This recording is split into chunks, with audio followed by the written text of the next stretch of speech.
The sun was a hammer that did not stop beating against the anvil of the earth. Here, in the southern reaches of the Arizona Territory, the world was composed of three things: silence, heat, and sharp edges. The ground was not soil, but a crust of baked alkali and shattered stone, interspersed with the skeletal claws of mesquite and cholla cactus that seemed to crouch in wait for anything soft enough to bleed. Above, the sky was not blue but a blinding, bleached white, stripped of color by the sheer ferocity of the light. Nothing moved except the heat haze that shimmered off the hardpan, making the distant mountains look like they were melting into the horizon. High above, black specks circled in a slow, patient gyre. The vultures knew the land better than any mapmaker. They knew that in this heat, life was a temporary condition. Clara moved through this furnace like a ghost that had not yet realized it was dead. She was 25 years old, though the sun and the terror of the last 3 days had etched lines into her face that belonged to a woman of 50. Her dress, once a respectable calico meant for Sunday mornings, was now a tattered gray rag, stiff with dust and dried sweat. The hem had been shredded by thorns, hanging in strips that dragged through the dirt. She stumbled, her boot catching on a submerged root. A cry tore from her throat, dry and cracking, as she fell to her hands and knees. The earth burned her palms, but that pain was distant, a dull echo compared to the screaming agony that radiated from her hips and thighs. She stayed there on the ground, gasping for air that felt like inhaling broken glass. Her body instinctively tried to curl inward, to pull her knees together for protection, but the movement sent a jolt of white-hot lightning through her groin and down the inside of her legs. She sobbed, a single, hitching sound. She could not do it. She could not close her legs. The swelling was too great, the raw flesh too tender. She had to kneel with her knees wide apart, a posture that filled her with a sick, deep shame even here, where only the lizards and the buzzards could see her. "Get up," she told herself. "If you stay here, Harlan wins." The name brought a fresh wave of nausea. Harlan. It summoned memories she tried to push down, but the heat made her mind porous, leaking the past into the present. She remembered the parlor of her father's house in Missouri, the air thick with pipe smoke. She remembered her father telling her that Harlan was a good match, a man of means, a trader with a ranch out west who needed a wife to manage his affairs. It had been a transaction, dry and bloodless. She had been the goods, traded for the promise of stability. She remembered the long journey west, the dust coating her tongue, and the first time she saw the ranch. It was isolated, a fortress of timber and adobe miles from the nearest settlement, and she remembered how quickly the mask had slipped from Harlan's face. He did not want a partner. He wanted a possession. He wanted something he could break, just to prove he was the one holding the hammer. She forced herself to stand, swaying like a drunkard. The friction of her own skin was torture. Every step was a battle between the instinct to move and the body's demand to stop. She looked down at her feet. She had lost one shoe miles back, she thought, or perhaps days ago. She could not remember. The remaining boot was split at the seam. She began to walk again. Left foot, right foot. Do not let the thighs touch. Keep them open. The humiliation of it burned hotter than the sun. The memory of the barn rushed at her. The smell of old hay and manure. The darkness. After the baby. The little girl who never took a breath. The silence that had shattered Clara's heart. Harlan had changed. He had blamed her. He had called her weak. He had called her tainted. "You are no good to me like this," he had said, his voice terrifyingly calm. "You are ruined. But I will keep you from running off and shaming me further." The iron. She could feel the cold weight of it even now, hallucinating the sensation.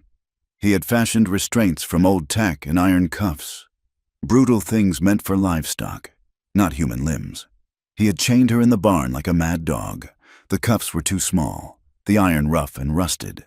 They had dug into the tender flesh of her ankles and shins. But worse was the spreader bar he had rigged, a cruelty designed to limit her movement, to keep her hobbled, for weeks. She had lived in that filth, She had lost the ability to stand straight. She had lost the dignity of a human being. When the drunken hand had forgotten to lock the barn door 3 nights ago, she had not run, she had crawled.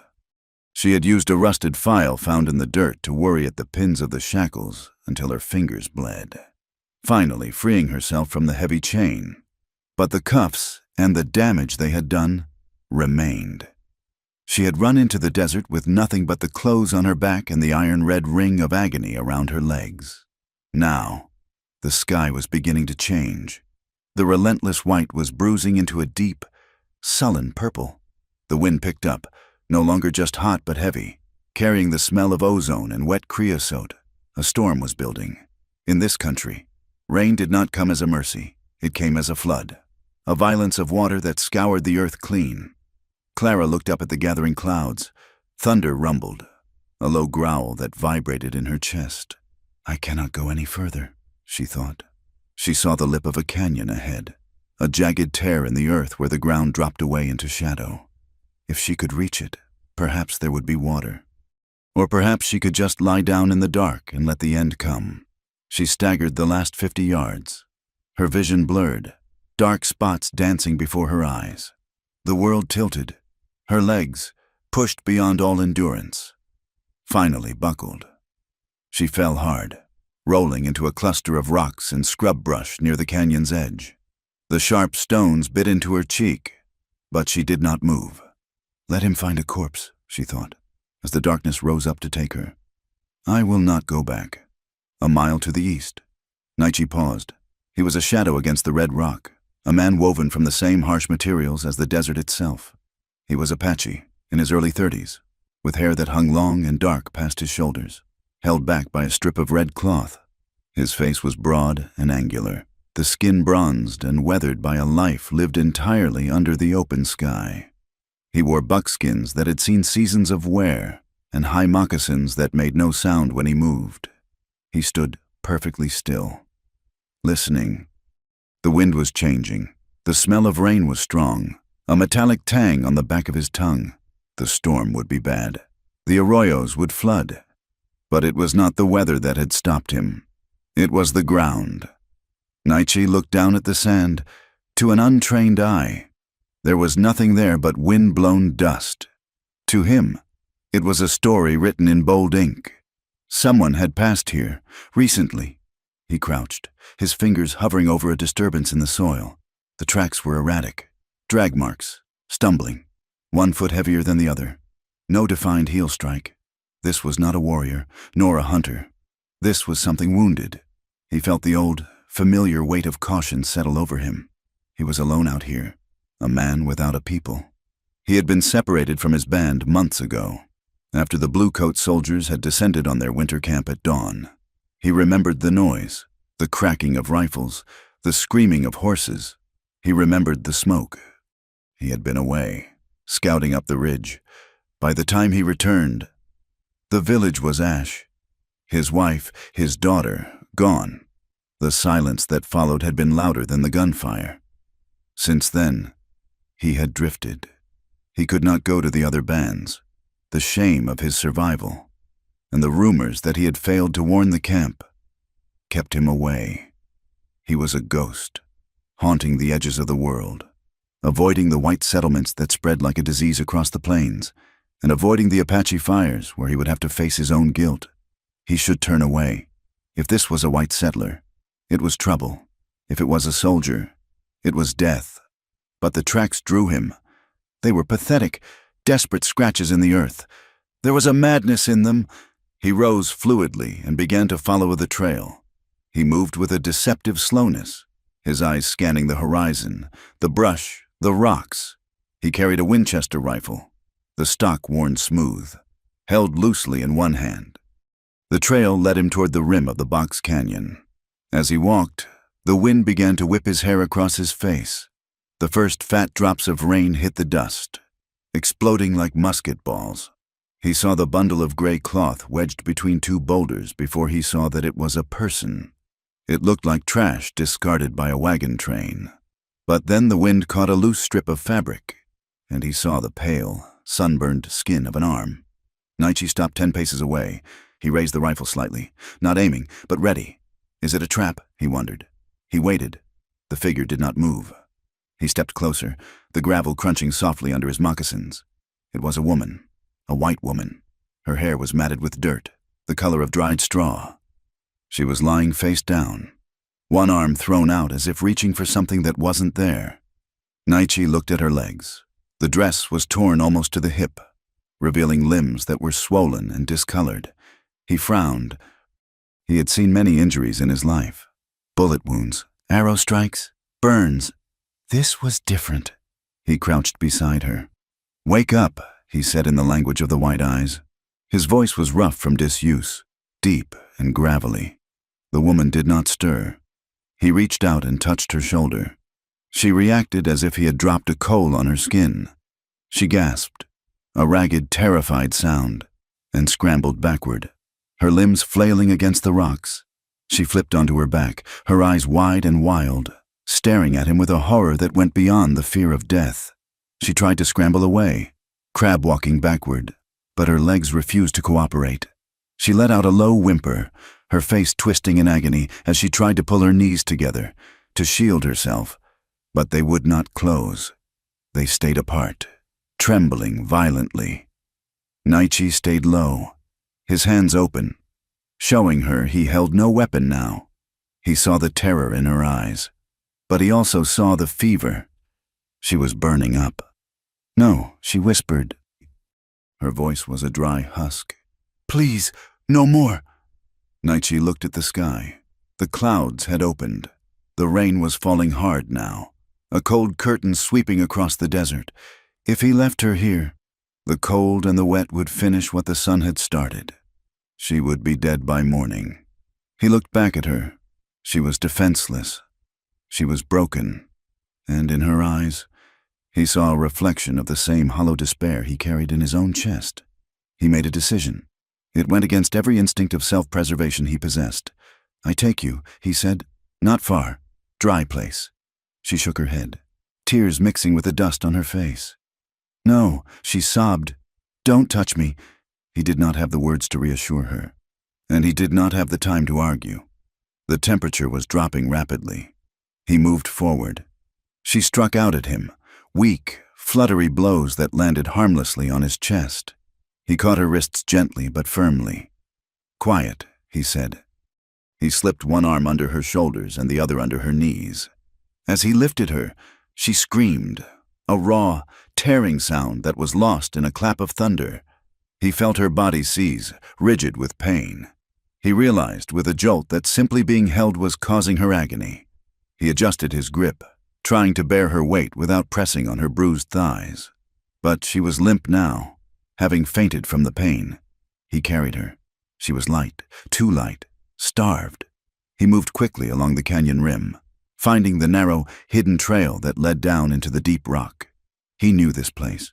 He had a camp here, tucked into a deep undercut in the sandstone wall, protected from the wind and the rain, invisible from the rim above.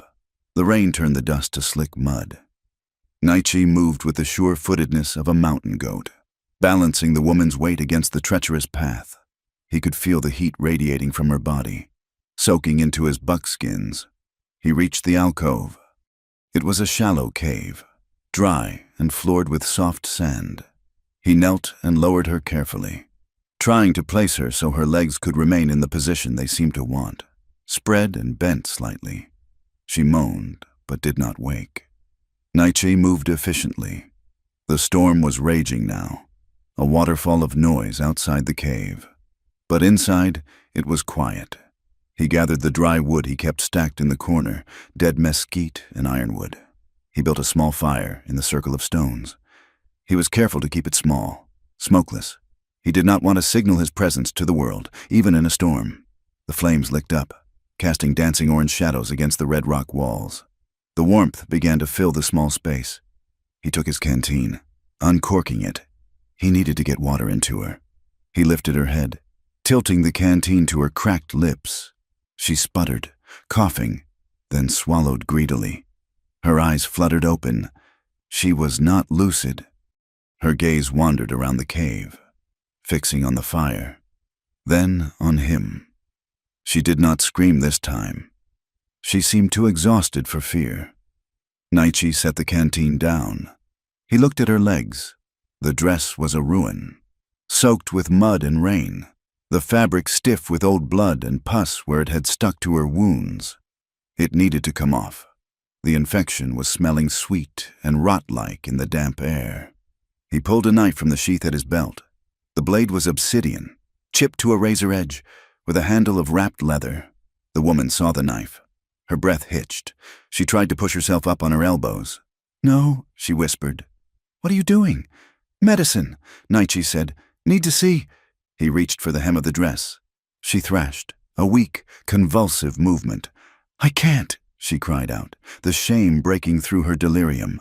"I can't close my legs. It hurts." She was confessing it like a sin, as if the inability to be modest was a crime she had committed. Naichi paused, his dark eyes locking onto hers. He spoke slowly, emphasizing each word. "I do not hurt you." He moved the knife with surgical precision. He did not ask her to undress. He knew she could not handle the movement. Instead, he slit the heavy, wet fabric of the skirt, cutting it away from her hips, peeling it back like the skin of a fruit. The cloth fell away.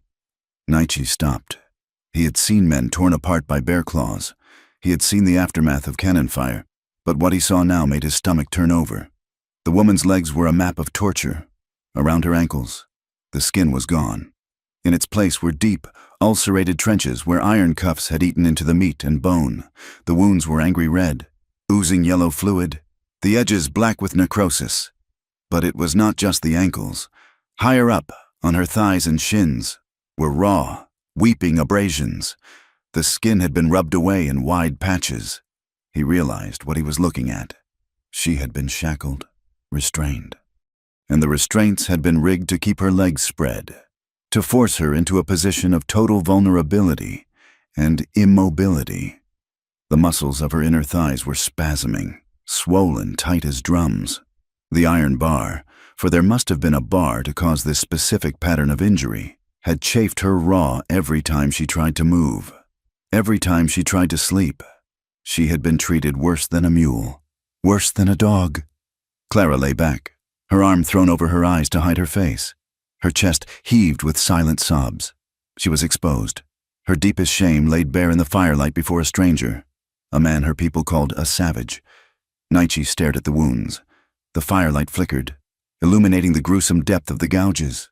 Unbelievable. No man with a soul could do this. It took a special kind of demon to devise a way to make a woman's own body a source of constant, burning torture, to take the softness of a wife and bind it in cold iron until it rotted. He looked at the imprint of the shackles, the ghost of the metal still visible in the crushed flesh. Naichi's jaw tightened until the muscle jumped. His hand gripped the handle of his knife so hard his knuckles turned white. For 3 years, since the death of his family, he had felt nothing but a cold, gray ash in his heart. He had thought himself incapable of feeling anything for another human being. He had thought his capacity for caring had burned down with his village. But as he looked at this broken, terrified woman who believed she was monstrous because she could not close her legs, the ash sparked. A hot, fierce heat flooded his chest. It was not the heat of the desert. It was the heat of rage. He looked from her wounds to her face.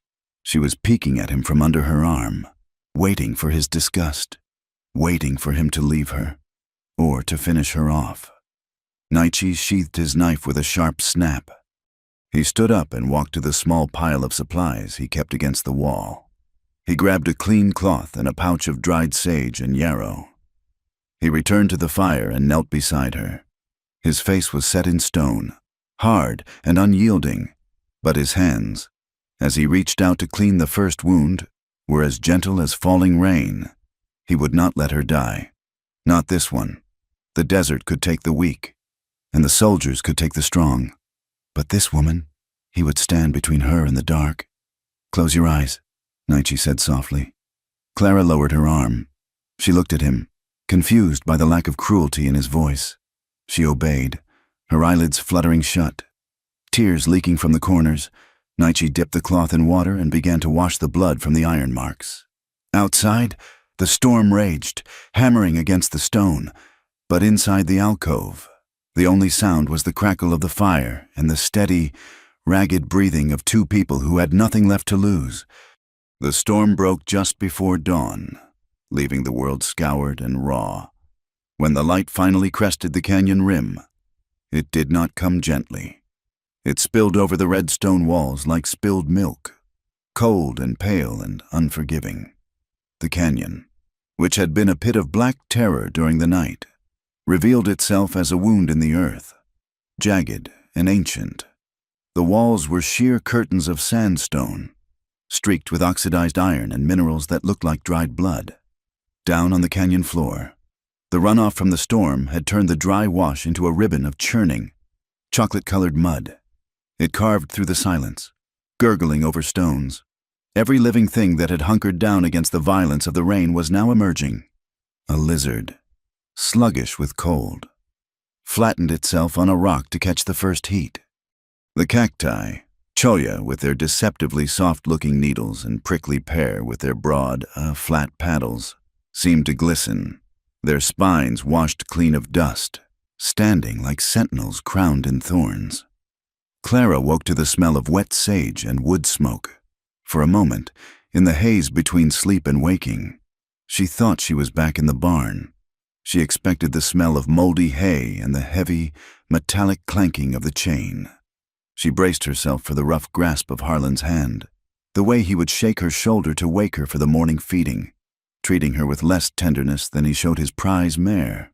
But the air was fresh, sharp with the scent of pine drifting down from the high rim. She opened her eyes. Above her was not the rotting timber of a barn roof, but the massive, overarching curve of stone. The alcove where she lay was dry, a pocket of silence carved by wind and water over 1,000 years.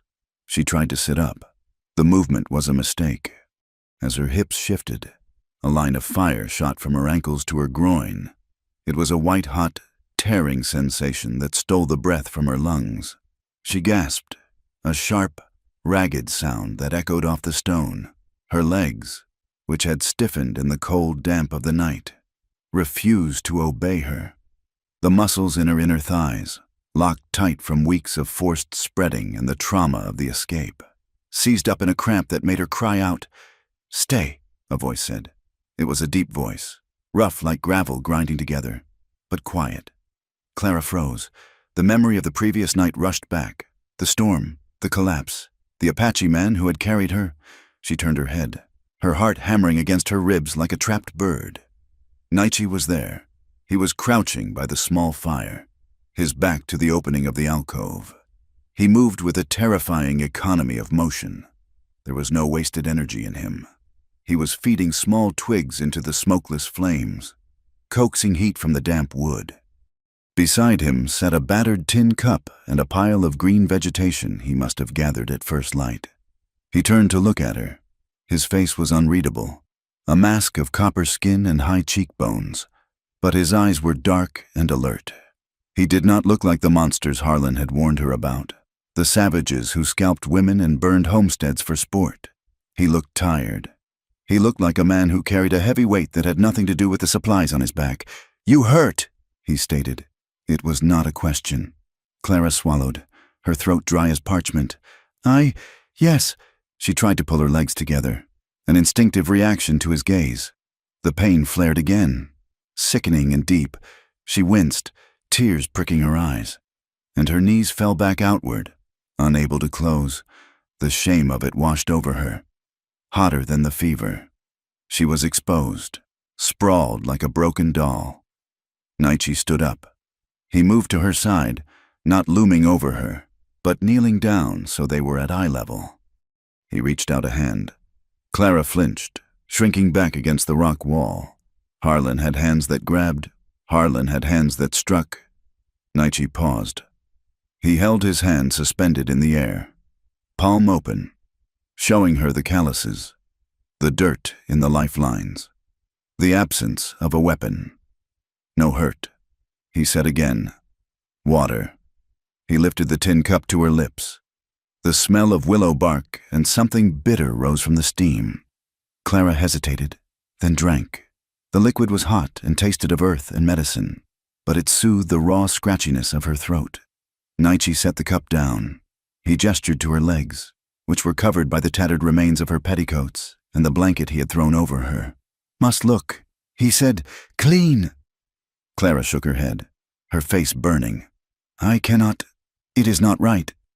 Naichi did not look away. He pointed to his own ankle, then to hers. "Poison comes," he said, struggling with the words. "Red lines. Sickness.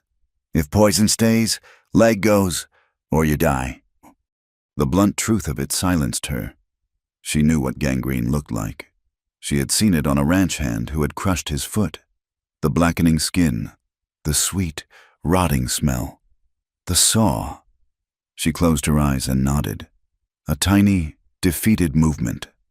"Do what you must." Naichi peeled back the blanket. The morning light was cruel to her injuries. The raw rings around her ankles were angry and swollen, the flesh puckered and weeping yellow fluid.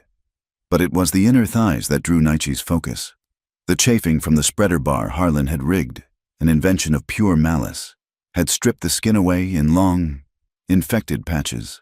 The muscles were knotted, traumatized into a permanent state of tension. Naichi's face remained stoic, but Clara saw a flicker of something in his jaw, a tightening, a grinding of teeth. He took a handful of the green mash he had prepared, crushed globe mallow and sage, and began to pack it gently against the worst of the wounds. The coolness of the poultice was a shock, followed by a dull stinging. Clara gripped a handful of sand, her knuckles white. "Who did this?" Naichi asked. He did not look at her face. He focused entirely on his work, his fingers surprisingly gentle as he wrapped a strip of clean cloth around her ankle. Clara stared at the ceiling of the alcove. It was hard to speak the name. It felt like summoning a demon. "My husband," she whispered. Naichi paused, his hand stilled on the bandage. "Husband," he repeated. The word sounded foreign in his mouth. "Wrong. Husband keeps, protects. This is enemy. He is both," Clara said, her voice cracking. She told him then she did not mean to. She intended to keep her silence, to protect the shreds of her dignity. But the fever, the pain, and the strange, quiet presence of this man loosened something in her chest. The words fell out like stones. She told him about coming west 3 years ago. She had been 22, full of romantic notions about the frontier. She had imagined wide vistas and a strong, silent man who would love her. Her father had arranged the marriage to Harlan, a man 20 years her senior, wealthy from trading cattle and land. I thought I could make a home," she said, her English shaking. "I thought if I was soft, the land would soften too." She told him about the isolation. The ranch was a fortress. Harlan did not want a wife. He wanted an audience for his greatness and a servant for his needs. He hated her softness. He mocked her when she cried. And then, the baby. Clara's voice dropped to a whisper, so low Naichi had to lean in to hear her over the crackle of the fire. "I was with child, a little girl. I felt her move. She was strong, but the labor, it went on too long. 3 days. Harlan would not send for a doctor. He said women had been birthing in fields since Eve, and I was just lazy." She choked back a sob. "When she finally came, she was silent. She never cried, and something inside me tore. I bled for weeks. My hips, they never went back right. Walking hurt, lying down hurt." Naichi listened.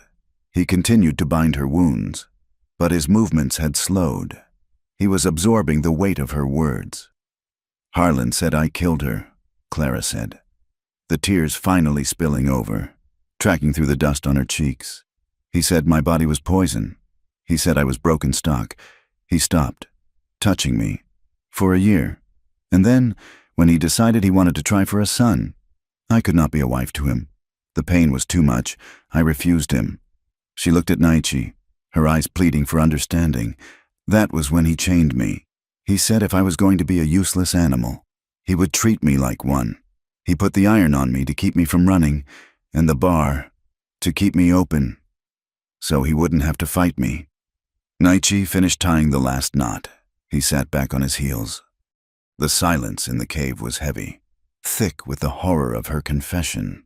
He looked at her, and for the first time, Clara saw the anger he was holding back. It was not the explosive, shouting rage of Harlan. It was a cold, deep thing, like the water at the bottom of a well. "He is not a man," Nietzsche said. "He is a sick dog. A sick dog must be put down." He stood up and walked to the edge of the alcove, staring out at the rain-washed canyon. His back was stiff. "I know this loss," he said, his voice flat. Clara wiped her face with the back of her hand. "You?" Nietzsche did not turn around. "I had a wife, Sunzeo Ray, Morning Star, and a daughter, little one. She had 4 winters." He gestured vaguely to the north, toward the mountains that were currently hidden by clouds. "We were camped at the place of Bitter Springs. The soldiers came at first light. I was not there. I was scouting for elk, high on the ridge." He paused. Clara could see the tension in his shoulders. "I heard the guns. The Springfield rifles. I ran back, but the smoke, it was already in the sky. When I got there, the lodges were burning. The soldiers had ridden through. They did not stop to fight warriors. They shot at the tents." He turned slowly to face her. His eyes were haunted, looking through her, seeing ghosts. "I found them in the ashes. My wife, my girl." He tapped his chest, over his heart. "I should have been there. My people. Some say I ran. Some say I was a coward who let the bluecoats find us. I did not run, but I did not die with them. That is my shame. I live, and they are smoke." Clara looked at him. The divide between them, white and Apache, civilized and savage, seemed to dissolve in the face of their shared graveyard. They were both parents of dead children. They were both survivors who wished, perhaps, that they hadn't survived. "I am sorry," Clara whispered. Nietzsche nodded once, a sharp, jerky motion. Then he turned back to the fire. "Rest now. We eat soon." The days that followed fell into a rhythm dictated by the sun and the pain. The canyon became a world unto itself. To the east and west, the sheer walls cut off the horizon, limiting their universe to a strip of sky and the red earth below. It was a prison, but it was also a fortress. Nietzsche was a relentless nurse. He did not pity her, which Clara was grateful for. Pity would have broken her. Instead, he treated her recovery as a task that required focus and discipline. Every morning and every evening, he cleaned the wounds. He boiled water in a small tin pot, dissolving salts and herbs he gathered from the canyon floor. He made her move, legs straight. He would command, tapping her knee. "It hurts." Clara would gasp. "Straight," he would insist. "Muscle gets short. If muscle gets short, you never walk right. Push." He would take her heel in his hand and gently, agonizingly, press her leg toward extension. He was careful never to force it to the point of damage, but he pushed her to the edge of her tolerance. Clara would bite her lip until it bled, sweat beading on her forehead. But she pushed back. She wanted to walk. She wanted to run.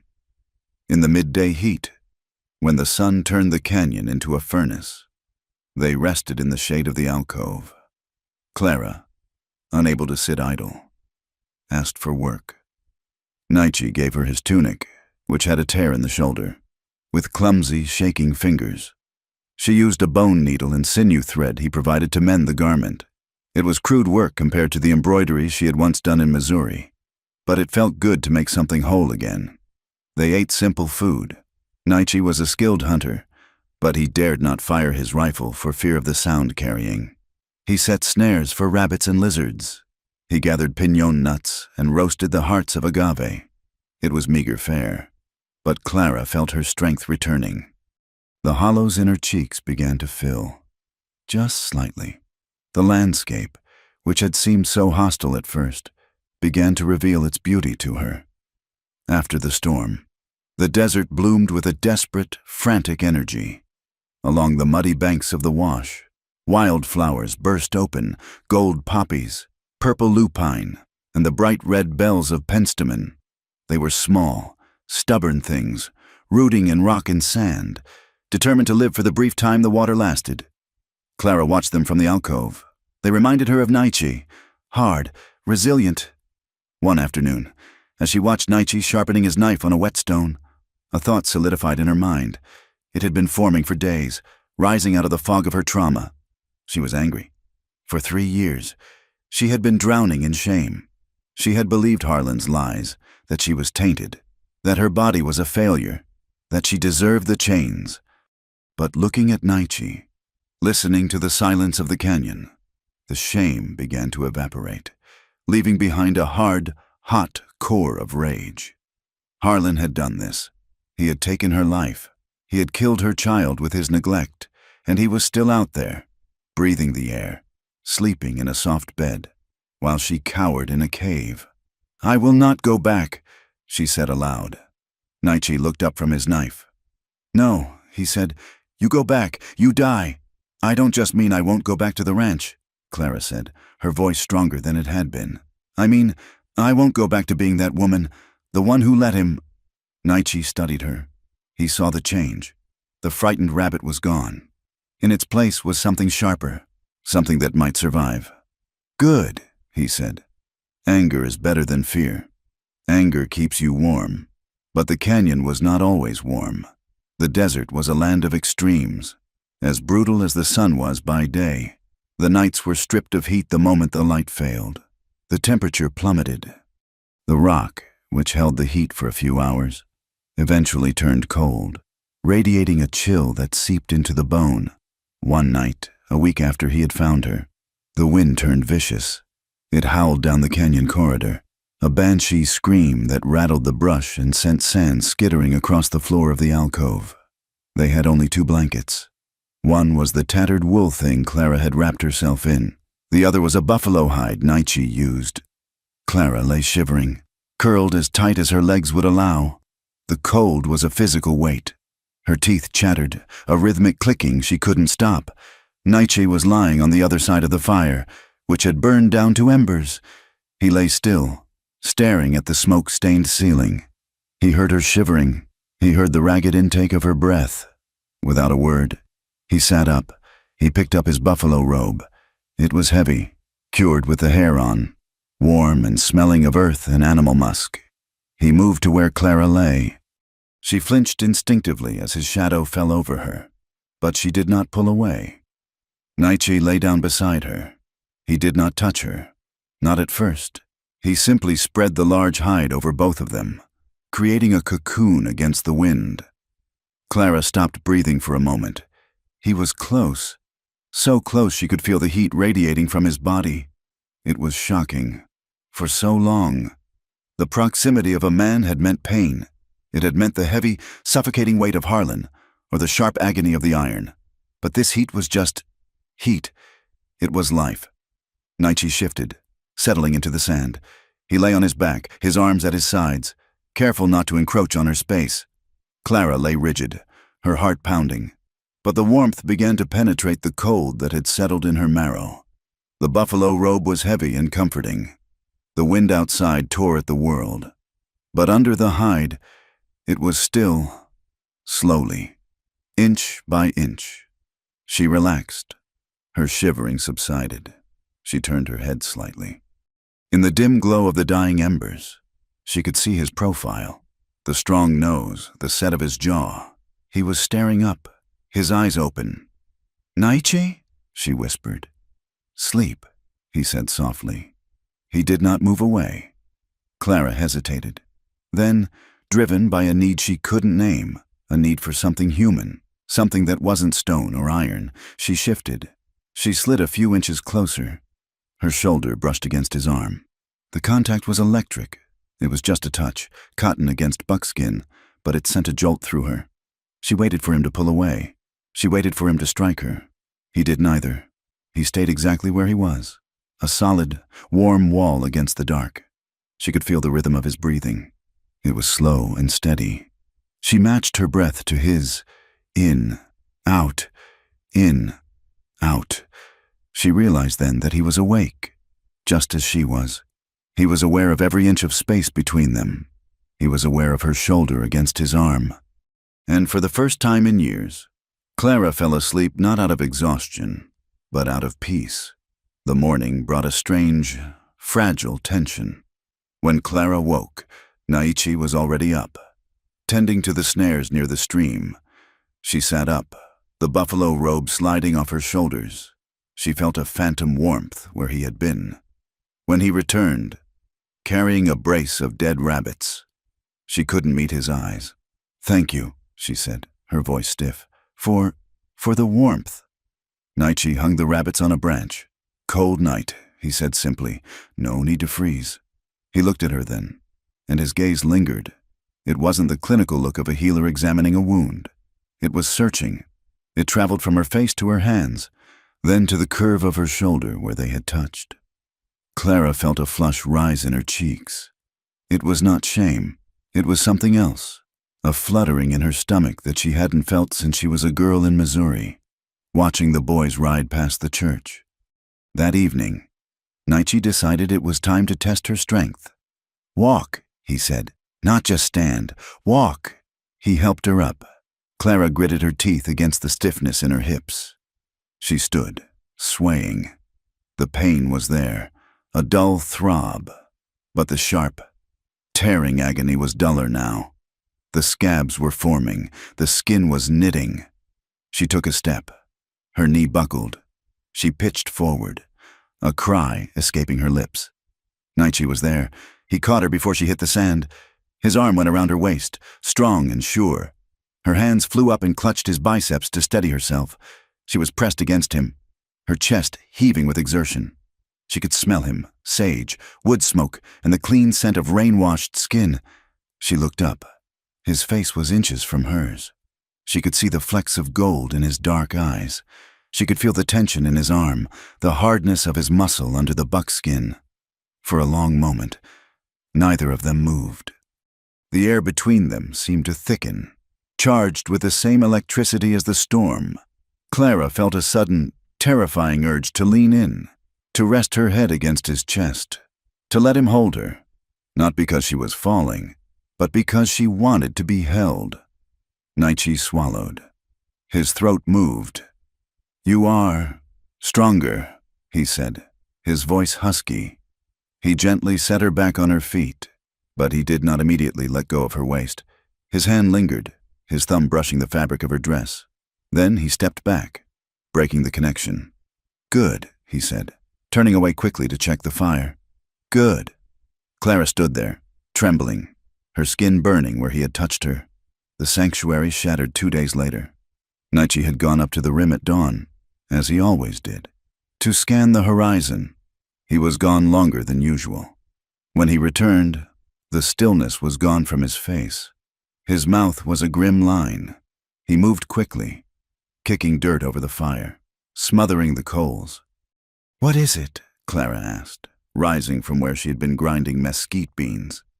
"Riders," Naichi said. He began to pack their few belongings, the tin cup, the buffalo robe, the water skins. His movements were sharp, urgent. "How far?" Clara asked, fear cold in her stomach. 2 hours, maybe less. Who are they?" Naichi looked at her. He stopped packing for a second. "White men, 5 of them, and 2 blue coats, soldiers. Harlan." Clara breathed. Naichi nodded. They found where I carried you. They found the shoe you lost." He slung the pack over his shoulder and picked up his rifle. He looked at the canyon walls, then at Clara. "They hunt a runaway wife," he said grimly. "And they hunt a renegade Apache. If they find us here, in this hole, there is no way out." He held out his hand to her. "We must go, now." Clara looked at the small alcove that had been her home, her hospital, and her church for the last week. It was the first place she had felt safe in years. And now, the world was coming to tear it down. She took Naichi's hand. It was rough and warm. "Where?" she asked. Naichi looked toward the north, toward the high peaks where the snow never fully melted. "Up," he said, "into the sky, before the devil catches us." The decision to leave the canyon was not made lightly. It was a choice between the slow, certain death of exposure or the sharp, immediate danger of discovery. Naichi knew the land. But he also knew the men who hunted it. They were persistent, driven by a mixture of greed and a twisted sense of moral outrage. He stood by the small fire as the last of the embers died, outlining the plan to Clara. His voice was low, competing only with the wind that hissed through the creosote bushes. "We go north," he said, pointing toward the jagged blue line of the mountains that rimmed the horizon. "There is a town, San Cristobal. Small place. There is a mission there, a priest who does not ask questions, and a doctor who drinks too much whiskey but has steady hands." Clara sat on the buffalo robe, her knees drawn up slightly, though the position still caused a dull ache in her hips. She looked at him with wide, frightened eyes. "A town?" she asked, the word tasting like ash in her mouth. "Naichi, they will kill you, and they will look at me." She trailed off, her hand going to her throat. She knew how they would look at her, the ruined woman, the whore who ran with an Apache. Naichi shook his head. "We do not go to the main street. We go to the edge. The doctor lives apart. He will help. You need medicine I cannot make. The poison in your blood. It sleeps, but it is not gone. You need iron for your blood and clean knives for the scars." He did not tell her the other reason. He did not tell her that he had seen the dust of 5 riders moving in a grid pattern to the south, sweeping the desert floor like a broom. He did not tell her that the canyon, once a sanctuary, was fast becoming a trap. "I have a horse," he said, "hidden in the high box canyon. She is small, but she has a heart of iron." "You ride, I walk," Clara protested, looking at his moccasins, which were worn thin at the soles. "You cannot walk that far. It must be 50 miles. Naichi allowed a faint, grim smile to touch his lips. "I can walk until the mountains fall down." "Clara, it is what I do." They broke camp in the gray light of false dawn. The air was cold, biting at their exposed skin. Naichi moved with a frantic efficiency, erasing every sign of their presence. He swept the sand where they had slept with a branch of sagebrush, scattering the ashes of their fire into the wind. When they left, the alcove looked as if it had been empty for 1,000 years. He led her up a steep, twisting game trail to a higher shelf of rock where he had picketed the horse. The mare was a Mustang, a grulla with zebra stripes on her legs and a wild, intelligent eye. She snorted when she smelled Clara, backing away until Naichi placed a hand on her neck and breathed into her nostrils. "She is called Gray Wind," he said. "She knows the rocks." Getting Clara into the saddle was a trial of agony. There was no side saddle. It was a rough Mexican tree saddle Naichi had salvaged years ago.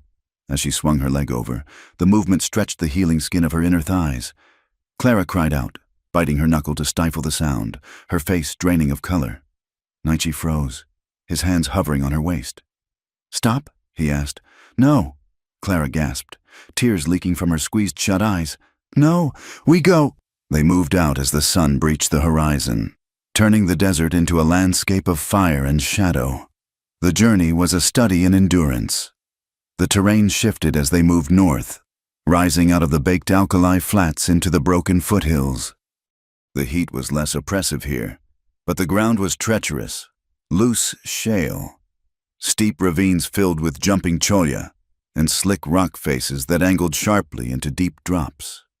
Naichi walked ahead, leading the mare by a hackamore of braided horsehair. He moved with a fluid, loping stride that ate up the miles. He did not look back often, his eyes constantly scanning the ridgelines, the brush, the sky.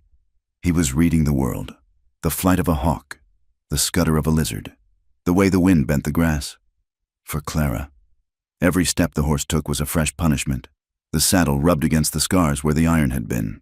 The rhythm of the gait jarred her hips, sending spikes of pain deep into her pelvis. She gripped the pommel until her fingers cramped, sweating not from heat but from the sheer effort of not screaming. By midday, the landscape began to change again. The cactus gave way to scrub oak and juniper. The air grew thinner, sharper, smelling of pine resin and dry dust. They were climbing. Naichi stopped in the shade of a twisted juniper tree. He looked up at Clara. Her face was gray, covered in a sheen of cold sweat. She was swaying in the saddle. "Down, he commanded softly. He reached up and lifted her down. Her legs collapsed the moment they touched the ground. He caught her, lowering her onto a patch of dry grass. "We rest," he said. He watered the horse from his canteen, pouring the precious liquid into his cupped hat, then offered the canteen to Clara. She drank, her hands shaking so badly she spilled water down her chin. Naichi knelt at her feet. Without asking, he lifted the hem of her tattered dress. The bandages he had applied were stained with fresh blood and yellow fluid. The riding had reopened some of the scabs. "I am sorry," Clara whispered, shame coloring her voice. "I am slowing you down. You should leave me. You could move faster alone." Naichi ignored her. He untied the laces of her boot, the one that remained, and peeled it off. He began to massage her foot, his thumbs working deep into the arch, pressing out the stiffness. His hands were rough, calloused from years of war and survival, but his touch was incredibly precise. He worked his way up to her calf, kneading the tight muscles. Clara leaned her head back against the tree trunk, closing her eyes. The pain was receding, replaced by a strange, heavy warmth where his hands moved.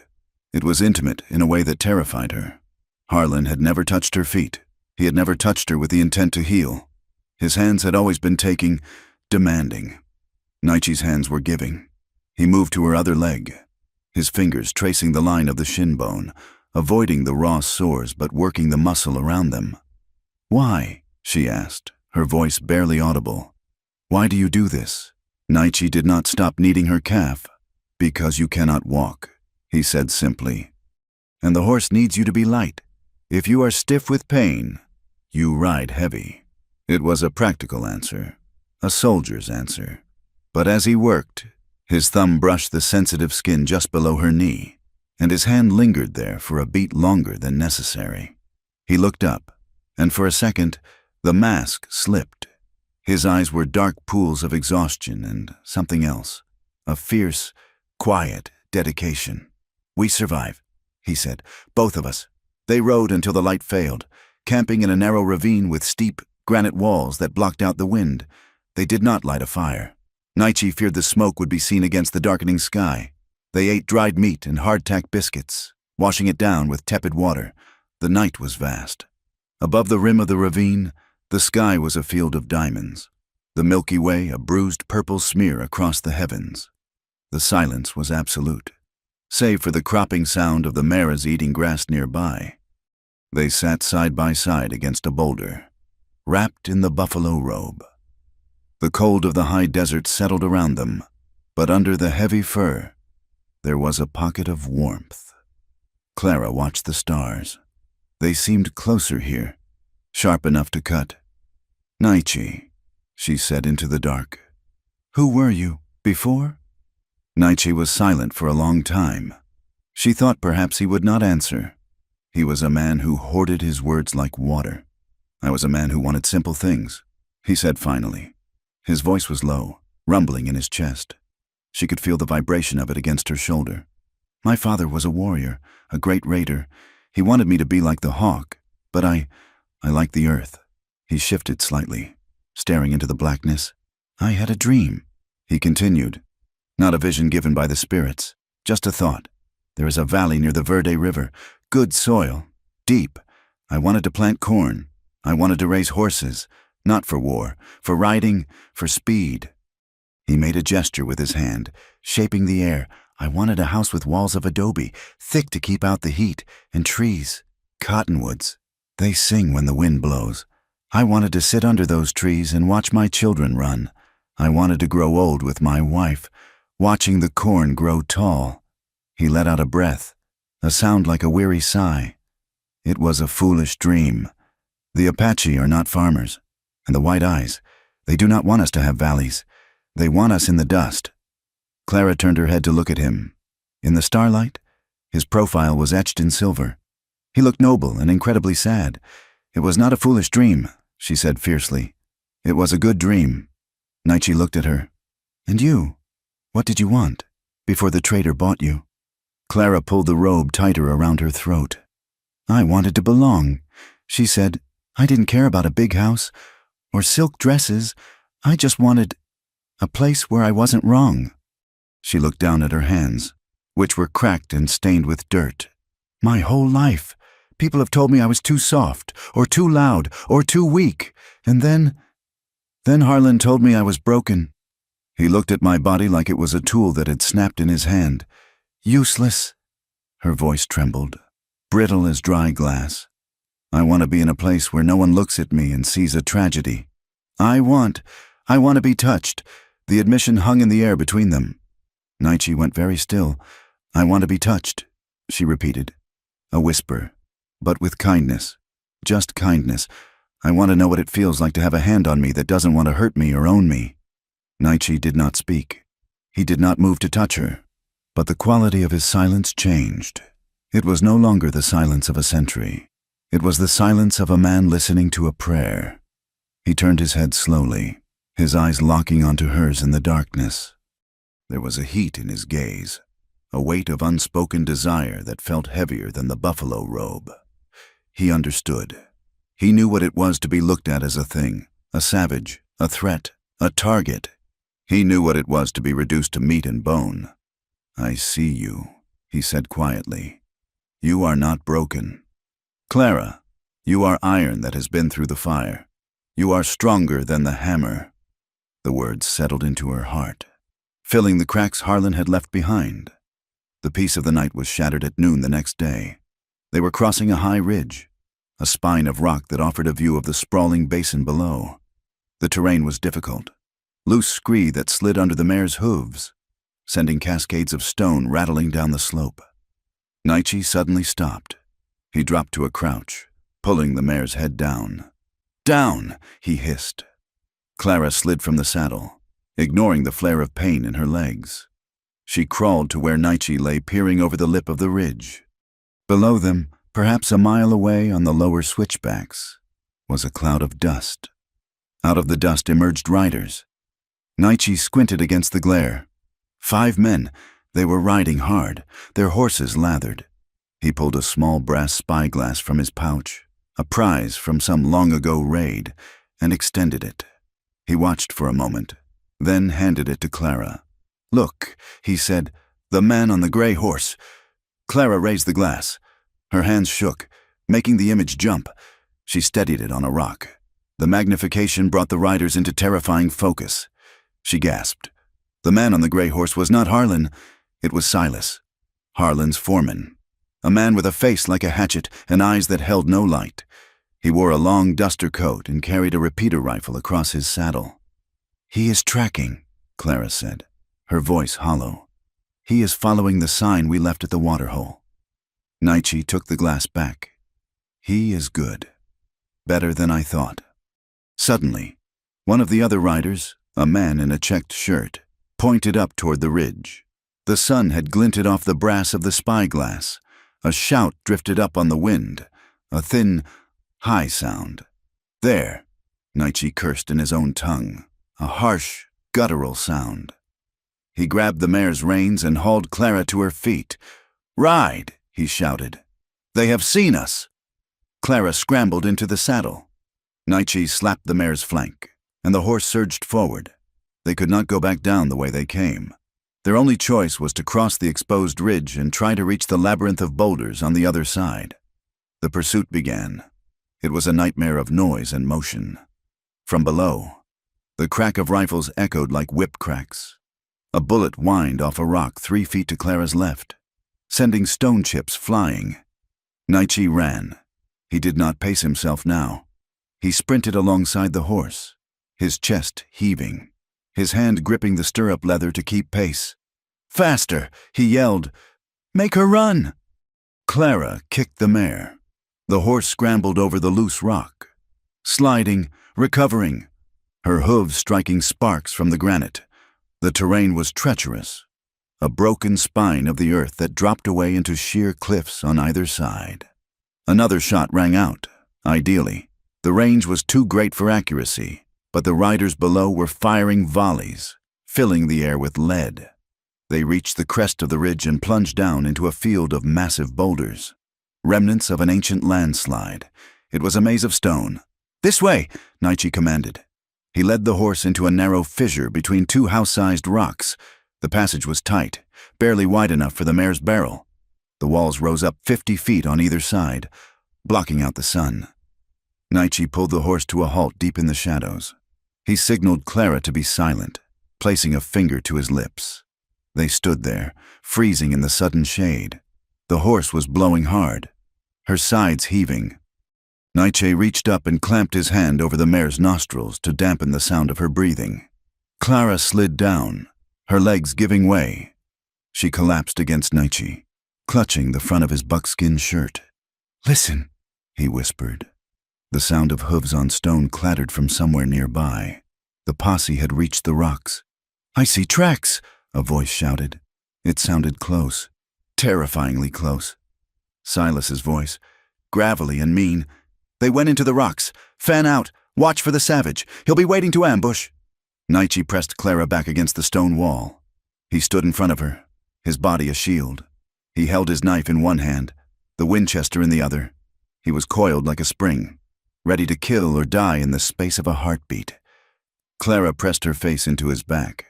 She could smell the sour scent of his fierce sweat, mixed with the dust of the trail.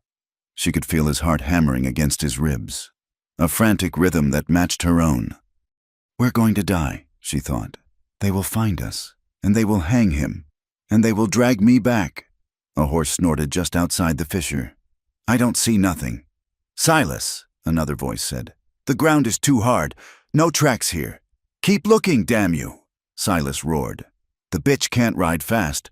She's hurt. They're here somewhere. Check that draw to the east."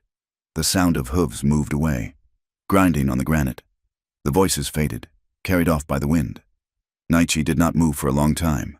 He held his pose, rigid and alert, until the silence of the high desert returned, heavy and ringing. Only then did he exhale. He lowered the hand covering the mare's nose. He turned to Clara. She was trembling violently. It was a full-body shake, her teeth chattering, her hands clutching his shirt so hard her knuckles were white. The adrenaline was leaving her, leaving behind a cold, hollow shock. "It is over," Naichi said softly. "For now." He holstered his knife and put his arms around her. It was not a tentative gesture this time. It was a necessity. He pulled her against him, wrapping his strength around her frailty. Clara buried her face in his neck, sobbing dry. Tearless sobs. I thought. Shh, Naichi soothed, his hand stroking her matted hair. "I am here. They did not take you." They stayed like that for minutes, or perhaps hours. The sun moved across the slice of sky above them, shifting the shadows. In the narrow cleft of the rock, the world narrowed down to just the two of them, the warmth of their bodies the only reality in a universe of hard stone and men with guns. They did not move from the rocks until nightfall. Naichi deemed it too dangerous to travel while the light held. When darkness finally reclaimed the mountains, the temperature dropped sharply. The wind that threaded through the boulder field was icy, carrying the scent of snow from the higher peaks. They huddled together in a small depression at the base of the fissure, shielded from the worst of the draft. They did not risk a fire. They shared the buffalo robe again. But tonight, the space between them had vanished. Clara was still shaking. The terror of the afternoon had settled into her bones. Every snap of a twig, every rustle of the wind, made her flinch. Naichi felt her tremors. He was sitting with his back against the stone. Clara tucked between his legs, her back to his chest, the robe pulled up to their chins. It was a position of protection, but it was undeniably intimate. He could feel the curve of her spine against his chest. He could smell the scent of her skin, sweat and fear, but beneath that, something sweet and womanly that the desert hadn't been able to scour away. "You are cold," he murmured. It's not the cold," Clara stammered. "I can still hear them. Silas's voice. It's inside my head." Naichi shifted one arm, bringing it around her waist to pull her tighter against him. His hand rested flat against her stomach. "Listen to me," he said, his mouth close to her ear. "They are men, just men. They are not spirits. They bleed. They get tired. They will stop for the night and drink their whiskey and sleep. We are awake. We are alive. Clara turned in his arms. The movement was awkward in the confined space, but she needed to see his face. She twisted until she was facing him. Her legs tangled with his under the robe. She looked up. The starlight filtered down into the cleft, painting his face in monochrome. His eyes were dark and endless. "You stayed," she whispered. "When they were close, you stood in front of me. You would have let them kill you." Nietzsche looked at her. His hand moved from her waist to her cheek, his thumb brushing the line of her jaw. "I told you," he said, his voice rough. "I do not run away anymore. Not from the things that matter." Clara's breath hitched. She searched his eyes, looking for hesitation, but found only a steady, burning intensity. She realized then that she was safe. Not safe from the world. Perhaps the guns were still out there, but safe with him. He was the fortress she had been looking for. "I trust you," she whispered. Her voice was steady now. "Nietzsche, you are the only man who has ever touched me without hurting me. The only one." The words hung between them, stripping away the last barriers of race and history. Nietzsche's hand trembled slightly against her cheek. He leaned in, his movement slow, giving her every chance to pull away. He was terrified of breaking her. He was terrified that his own desire, which had been growing like a storm in his blood, would be too much. He stopped an inch from her lips. "Clara," he breathed. Clara closed the distance. She lifted her face and pressed her lips to his. It was not a kiss of passion. Not at first. It was a question. It was soft, tentative, a testing of the waters. Her lips were dry and chapped, and his were rough, but the contact sent a shock wave through both of them that was more powerful than the fear of the afternoon.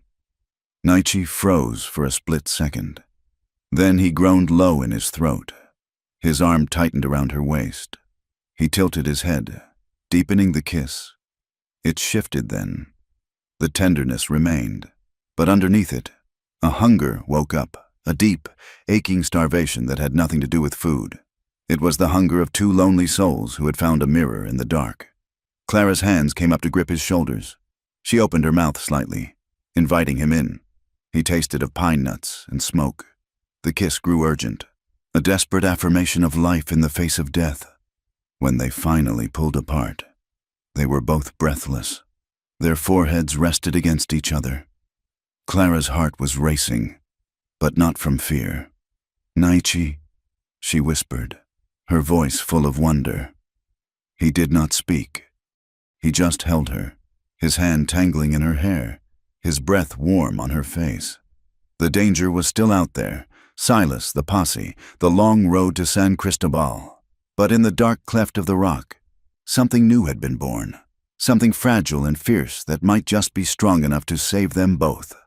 "We sleep now," Nietzsche whispered, though his voice was unsteady.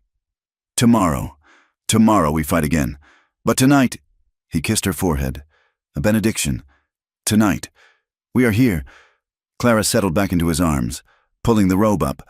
She closed her eyes, and for the first time in her life, she did not dream of cages. She dreamed of cottonwood trees in a valley where the corn grew tall. San Cristobal was not a city on a hill. It was a smudge of timber and adobe clinging to the bend of the muddy Purgatoire River, a testament to the stubbornness of men who insisted on building straight lines in a crooked land. From the ridge where Clara and Nietzsche sat their horses, it looked like a scatter of children's blocks thrown down in the dust.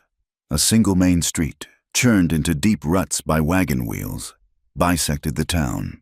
There was a steepled church painted appealing white, a false-fronted hotel, a livery stable that leaked the smell of manure even from this distance, and the inevitable saloon, from which the tinny sound of a piano drifted up on the wind. It smelled of coal smoke, wet sawdust, and unwashed humanity.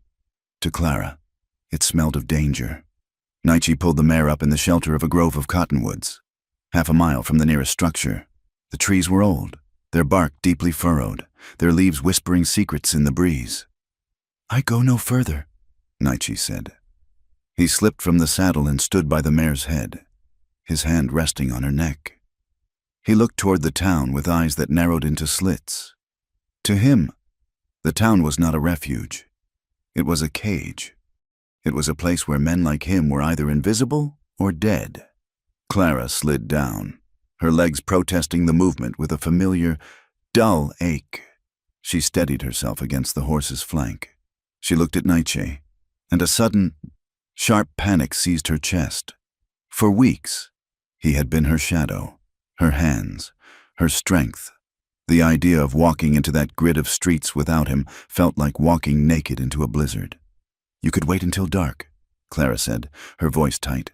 "We could go in together." Nietzsche shook his head slowly. "If I walk down that street, even in the dark, a dog will bark, a drunk will look up, and then the guns will come out. They will not ask who I am. They will only see an Apache.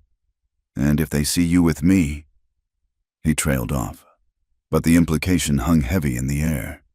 If she was seen with him, she would not be a victim seeking help. She would be a traitor, a woman who had laid down with the enemy. "Go," Nietzsche commanded gently. "Find the medicine man. I will wait here, in the trees. If you are not back by the time the moon is high, I will be back." Clara interrupted fiercely. "I promise you, I will not let them keep me." She reached into the saddlebag and pulled out the dress Nietzsche had scavenged from an abandoned homestead days earlier. It was faded blue calico, too big in the waist and frayed at the cuffs, but it was whole. It was the uniform of a decent woman. She stepped behind the trunk of a cottonwood and changed, her fingers fumbling with the buttons. She smoothed her hair back, pinning it as best she could with a few thorns Nietzsche had gathered, trying to hide the wildness that the desert had whipped into it. When she stepped out, she looked like a ghost of the woman who had left Missouri 3 years ago. Thin, sun-browned, her eyes too big for her face, but undeniably white, undeniably civilized. Nietzsche looked at her, and for a moment, his stoic mask cracked. He looked as if he was already mourning her. He touched her cheek, his thumb rough against her skin. "Walk strong, Clara." She turned and began the long walk toward the buildings. She tried to hide the limp, forcing her hips to move smoothly, but every step was a reminder of the iron. The pain was not the screaming agony of the first days, but a constant, grinding resistance. She could not bring her thighs completely together. The swelling and the scar tissue in her groin prevented it. So she walked with a slightly wide gait, a hitch in her stride that felt like a billboard announcing her shame. As she reached the edge of town, the noise of the settlement washed over her, the clang of a blacksmith's hammer, the shouting of a teamster cursing his mules, a dog barking. She kept her head down, clutching her shawl tight around her shoulders. She stepped onto the boardwalk, the wood hollow under her boots. A woman in a bonnet, carrying a basket of eggs, passed her. She glanced at Clara, then did a double take. Her eyes widened. She whispered something to the woman beside her. Clara felt the gaze like a physical touch. It crawled over her skin. Isn't that Harlan Gable's wife?" The whisper drifted to her. "I heard she was dead. Or run off. Look at her. Look at the state of her." Clara stared straight ahead, her heart hammering against her ribs like a trapped bird. She fixed her eyes on the sign that swung above a small, dust-caked window. "Dr. A. Vance, physician-surgeon." She pushed the door open and stumbled inside. The office smelled of carbolic acid, rubbing alcohol, and stale pipe tobacco. It was dim and cluttered, books stacked on the floor, jars of strange specimens lining the shelves. A man sat behind a heavy oak desk, scribbling in a ledger. He looked up, peering over spectacles that were smeared with grease. Doctor. Vance was a man who had seen too much of the frontier. His face was a map of broken capillaries, hinting at a fondness for the bottle, but his eyes were sharp and gray. He wore a stained frock coat, and his hands, resting on the paper, were steady. "Help you, ma'am," he grunted. Clara closed the door and leaned against it, her strength suddenly leaving her. I need help," she whispered. Vance squinted. He stood up, knocking his chair back. "Mrs. Gable?" The recognition made her flinch. Please, she said. I have money. I have... She realized she had nothing. Naichi had no coin. Vance came around the desk. He didn't ask about money. He looked at her face, then at the way she was standing, weight on one leg, feet apart, clutching the doorframe. Sit down, he said, his voice dropping the gruff edge. He helped her to the examination table in the back room. He pulled a curtain across the window. Tell me, he said. Clara told him. Not the whole story. She did not mention Naichi. She told him of the birth, the damage, the restraints, the escape. Vance listened without interrupting. His expression didn't change, but the lines around his mouth deepened. When she finished, he gestured for her to lie down. I need to see the damage. Clara.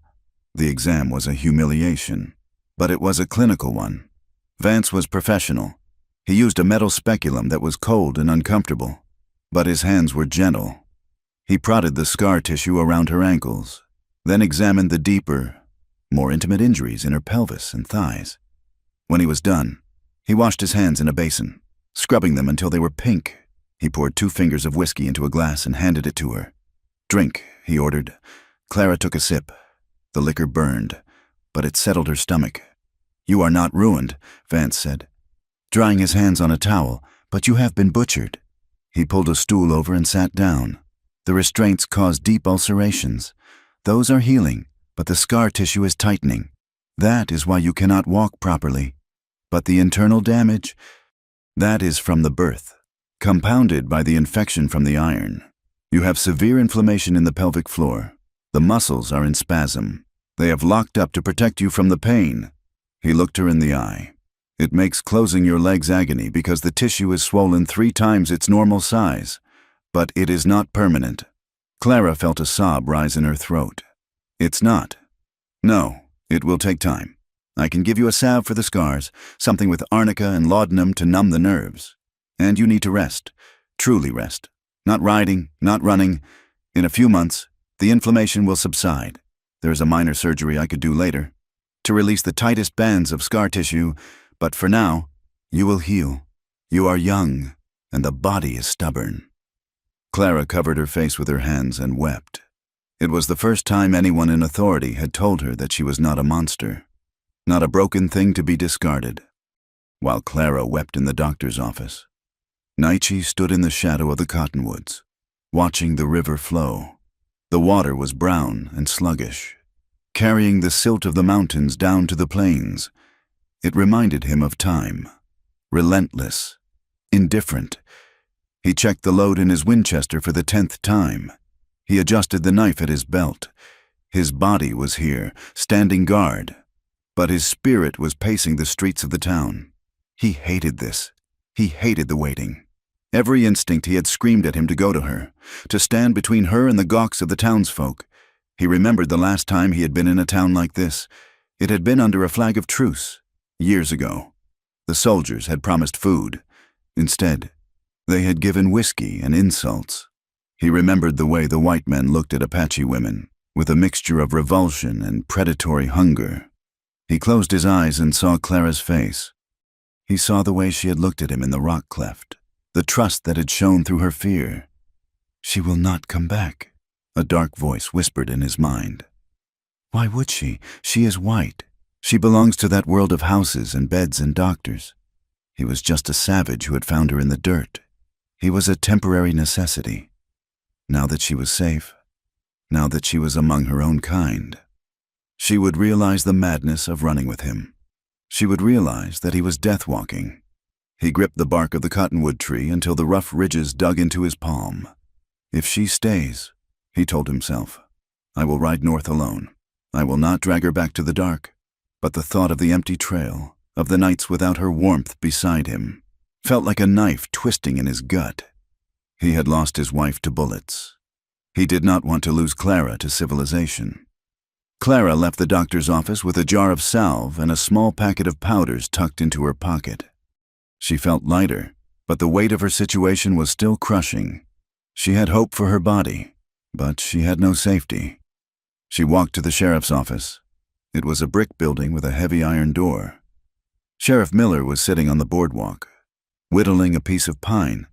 He was a heavy man with a mustache that hid his mouth and a tin star pinned to a greasy vest. "Sheriff," Clara said. Miller looked up. He stopped whittling. "Well now, if it ain't the runaway. I need help," Clara said, keeping her voice steady. "My husband, Harlan. He abused me. He shackled me like an animal. He is hunting me with a posse. I need protection."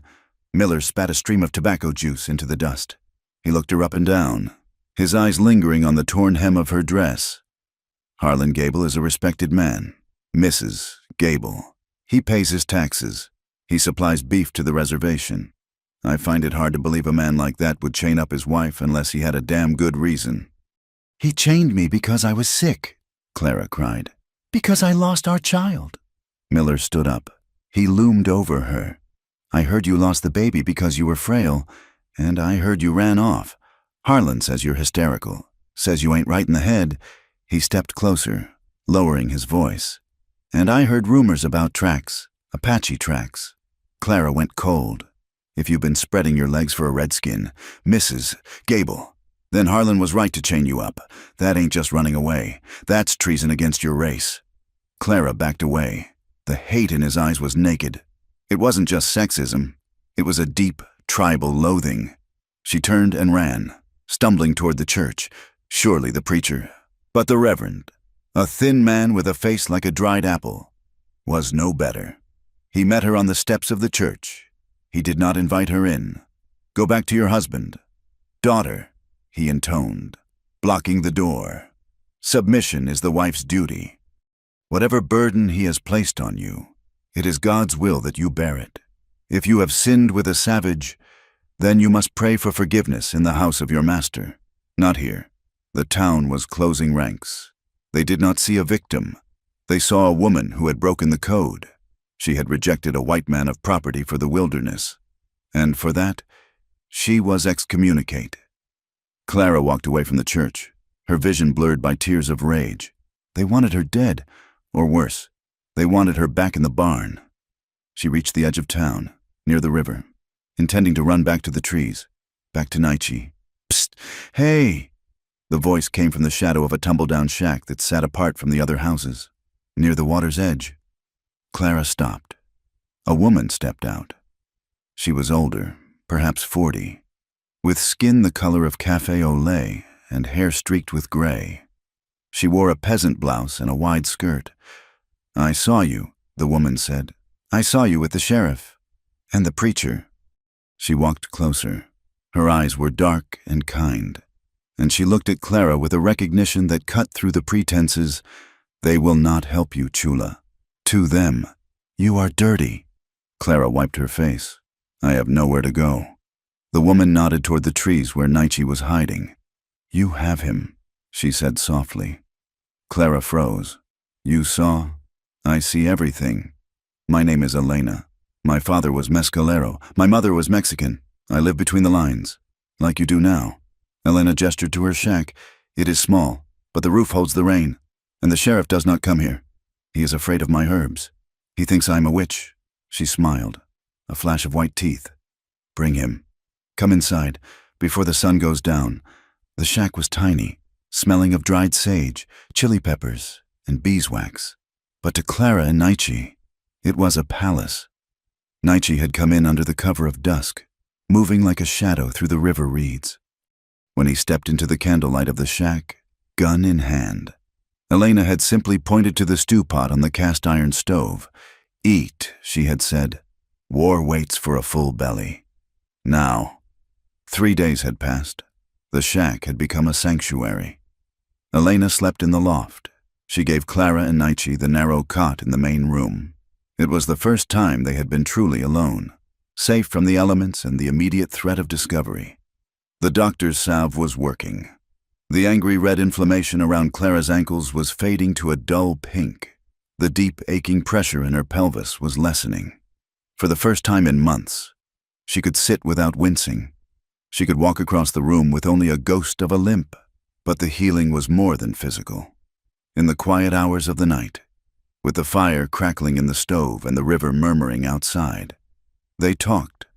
They lay side by side on the narrow cot, fully clothed, staring at the rough timber ceiling. Naichi spoke of the ceremonies of his people, the sunrise dance for the young girls, the way the drums sounded like the heartbeat of the earth.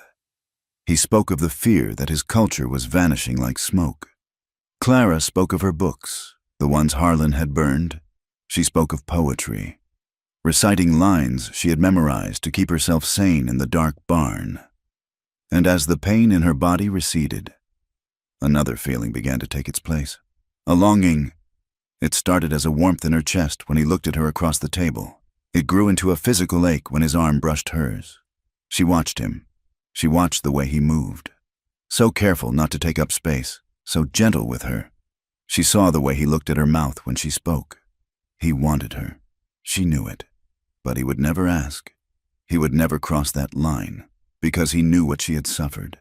He treated her like glass, precious, but fragile. But she was not glass.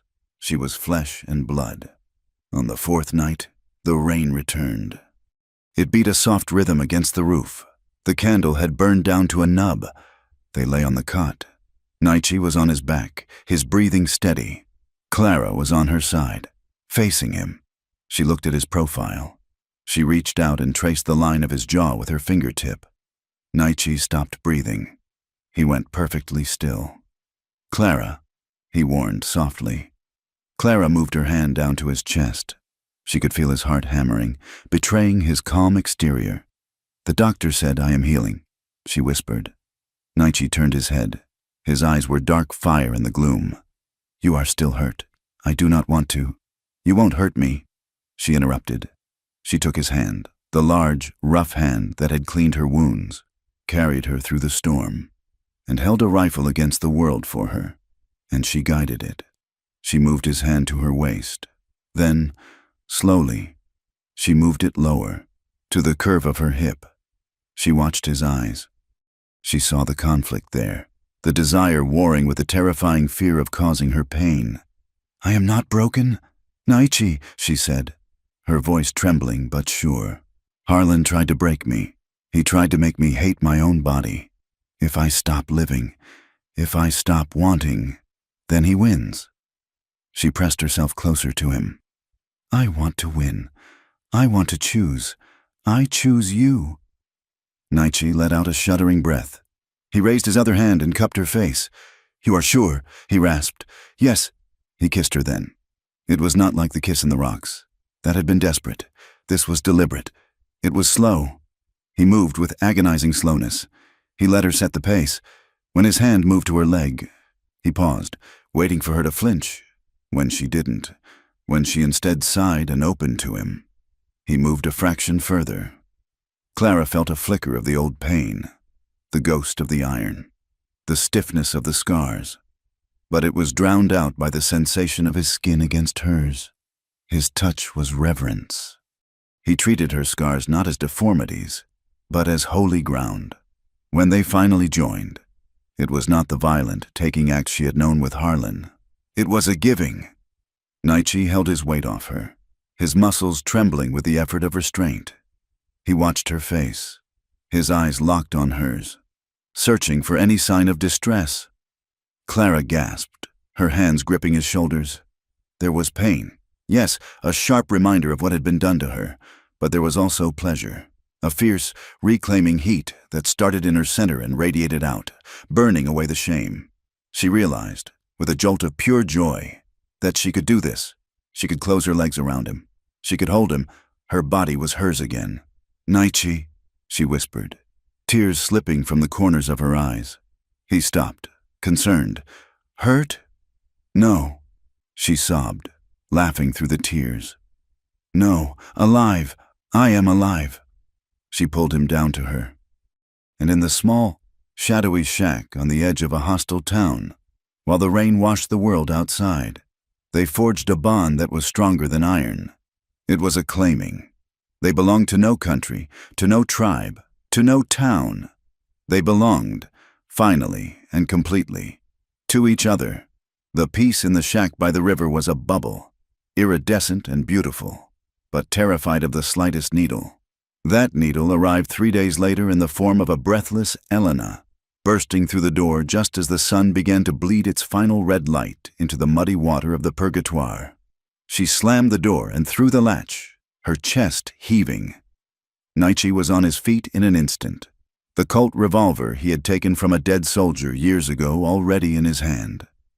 Clara sat up on the cot, clutching the blanket to her chest, the cold knot of dread returning to her stomach.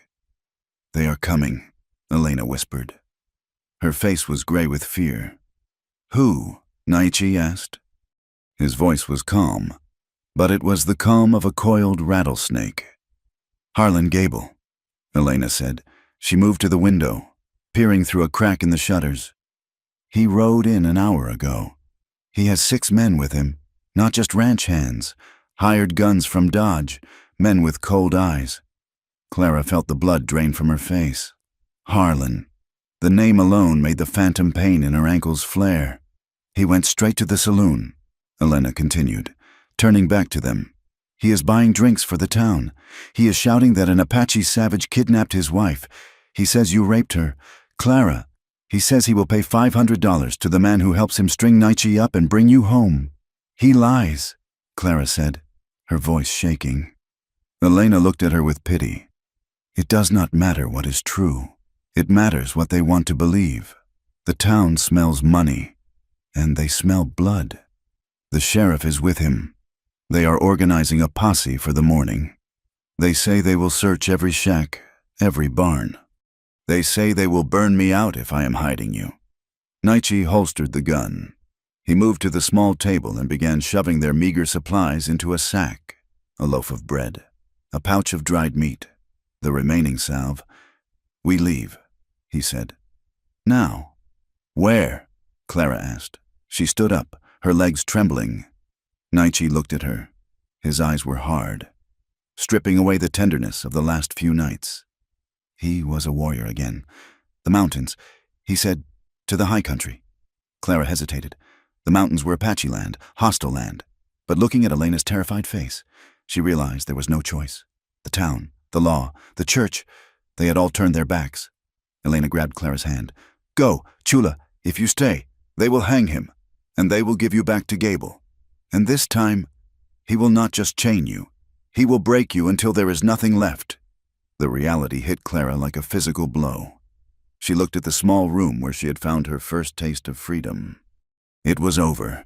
The interlude was done. "We go," Clara said. They slipped out the back of the shack under the cover of a moonless dark. The air was thick with the smell of wood smoke and impending violence. They moved like ghosts through the reeds along the riverbank, reaching the cottonwoods where the mare was tethered. Nietzsche helped Clara into the saddle. She winced as her thighs stretched, but she did not complain. The pain was an old friend now, one she could ignore. Nietzsche took the bridle. He did not look back at the town, where the lights of the saloon spilled yellow onto the dust and the sound of drunken laughter drifted on the wind. He turned the horse's head toward the north, toward the jagged black silhouette of the peaks. "We ride hard," he said, "before the sun sees us." The journey into the foothills was a brutal ascent. As the night wore on, the air grew thin and sharp, biting at their lungs.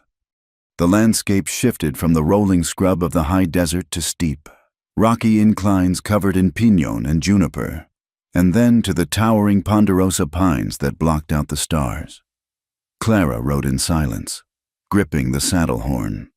The mare struggled on the loose shale, her hooves striking sparks that terrified Clara in the darkness. Every slip felt like the beginning of a fall that would never end. Nietzsche walked ahead, relentless. He did not stop to rest. He knew that Harlan would have trackers. He knew that by dawn, the posse would find their trail at the riverbank. By the time the sun crested the eastern ridges, painting the snow-capped peaks in brilliant shades of rose and gold, they were high above the world. The air here tasted of ice and resin. Patches of old snow clung to the shadows of the rocks. Nietzsche finally halted in a small clearing bordered by aspen trees. The mare was blowing hard, her sides heaving with sweat that steamed in the cold air. "We rest for a moment," Nietzsche said. He offered Clara the canteen. She drank, her teeth chattering against the tin rim. She looked back the way they had come, far below. The desert floor was a haze of brown and gray. "Do you think they are following?" she asked. Naichi did not look down. He looked at the trail ahead. "He is a man of pride," Naichi said. "A man like that does not stop until he has crushed the thing that defied him. He follows." He looked at Clara. His expression was grave. "Where we go? It is not safe." "You mean the mountains?" "I mean the people," Naichi said. "There is a camp, 2 ridges over. It is the band of Goyakla, the one you call Geronimo, but he is not there. It is a small group, led by an old one named Nana." He paused, looking at his hands. "They know me, and they know what happened at Bitter Springs. They think I brought the soldiers down on my own family. They think I am bad medicine." "And me?" Clara asked softly. Naichi met her eyes. "You are a white eye. To them, you are the wife of the enemy. You are the reason their children starve and their land is stolen. They will not welcome you." Clara felt a cold chill that had nothing to do with the wind. She was trading the hatred of her own people for the hatred of his. She was truly alone, anchored only by the man standing before her. "But what choice do we have?" she asked. "None," Naichi said. "We have no choice but to live." They pushed on. The terrain grew wilder. They crossed icy streams that numbed the mare's legs. They scrambled up rock faces where Naichi had to practically carry the horse, coaxing her with soft words while Clara climbed on hands and knees. By late afternoon, they reached the camp. It was hidden in a deep bowl of granite, shielded on 3 sides by sheer cliffs. A dozen wickiups, domed shelters made of brush and canvas, were scattered among the boulders. Smoke curled lazily from small fires. As they approached, a dog barked, a sharp, jagged sound. Then another. Figures emerged from the shelters. Men with rifles, women with hard, suspicious faces, children who stopped their play to stare. Naichi stopped the horse at the edge of the camp. He held his empty hands up, palms forward. "I come in peace," he called out in Apache. A silence stretched, heavy and taut as a bowstring. Then, an old man stepped forward. He was stooped, his face a web of wrinkles, leaning on a rifle that looked as old as he was. He wore a heavy wool coat and high moccasins. "Naichi," the old man said. His voice was like dry leaves scraping together. "You still walk the earth, Nana?" Naichi said, inclining his head. "I seek shelter." For one night, Nana's eyes shifted to Clara. She sat frozen on the horse, acutely aware of her pale skin, her blue calico dress, the very whiteness of her existence. She saw disgust in the old man's eyes. She saw hate. "You bring a white eye here?" Nana spat. "You bring the sickness to our fire?" "She is not sickness," Naichi said, his voice firm. "She is hunted. Like us, her own people seek to kill her. And why should we care if the wolves eat one of their own?" A younger warrior shouted from behind Nana. "Let them have her. Maybe they will leave us be." Naichi stepped between the horse and the warrior. "She is under my protection," he said. "She has shared my fire. She has shared my blanket." A murmur went through the camp. To claim a white woman as a wife, even a temporary one, was a transgression to some, a curiosity to others. Nana studied Naichi for a long time. He looked at the exhaustion in Naichi's face. He looked at Clara, seeing the fear in her eyes, but also the way she held her head high, refusing to look away. "One night," Nana said finally, "because your father was a great man, Naichi. Not because of you, but if she brings trouble, her blood is on your hands." The camp did not welcome them. They were given a spot on the far periphery, away from the main fires. No one offered food. No one spoke to them. Clara felt the weight of 100 eyes on her back as she slid from the saddle. She sat on the buffalo robe, close to Naichi. "They hate me," she whispered. "They fear you," Naichi corrected, though his voice lacked conviction. "You remind them of what they have lost." He began to clean his rifle, his movements mechanical. "Naichi," Clara said, "if Harlan comes, if he tracks us here." "He will come," Naichi said. "Then you must give me to him." Naichi froze. He looked at her with a ferocity that startled her. "Never. But they will kill you," Clara cried. Your own people might let them do it just to be rid of us. Then I die, Nietzsche said. But I do not give you back to the chain. I do not give you back to the man who made you bleed. He reached out and took her hand. His grip was crushing. We are together, Clara, in the dark, in the light, in death. The sun was beginning to dip behind the western peaks when the shouting started. It came from the ridge above the camp, the one spot where the rock wall dipped low enough to allow a man to look down. Hey! The voice boomed down into the bowl of the camp, amplified by the acoustics of the stone. It was a voice Clara knew better than her own heartbeat. Deep, arrogant, Harlan. The camp exploded into activity. Warriors grabbed their weapons and scrambled for cover behind boulders. Women grabbed children and pulled them into the wickiups. Nietzsche was up instantly, pulling Clara behind a slab of fallen granite. He shoved the Winchester into her hands. Stay down, he ordered. Do not move. He drew his Colt and crouched beside her. Above them, on the ridge, silhouettes appeared against the dying light. 7 men on horseback. They were outlined in fire by the setting sun. I know you're down there, Harlan shouted. I want my wife. Nana stepped out into the open, looking small and frail against the vastness of the cliffs. He shouted back in broken English. Go away! No white woman here. Don't lie to me, old man, Harlan roared. We found the tracks. I know that bastard Nietzsche has her. Send her up. Send her up and we leave you be. Keep her, and we come down there and kill every last one of you. A shot rang out.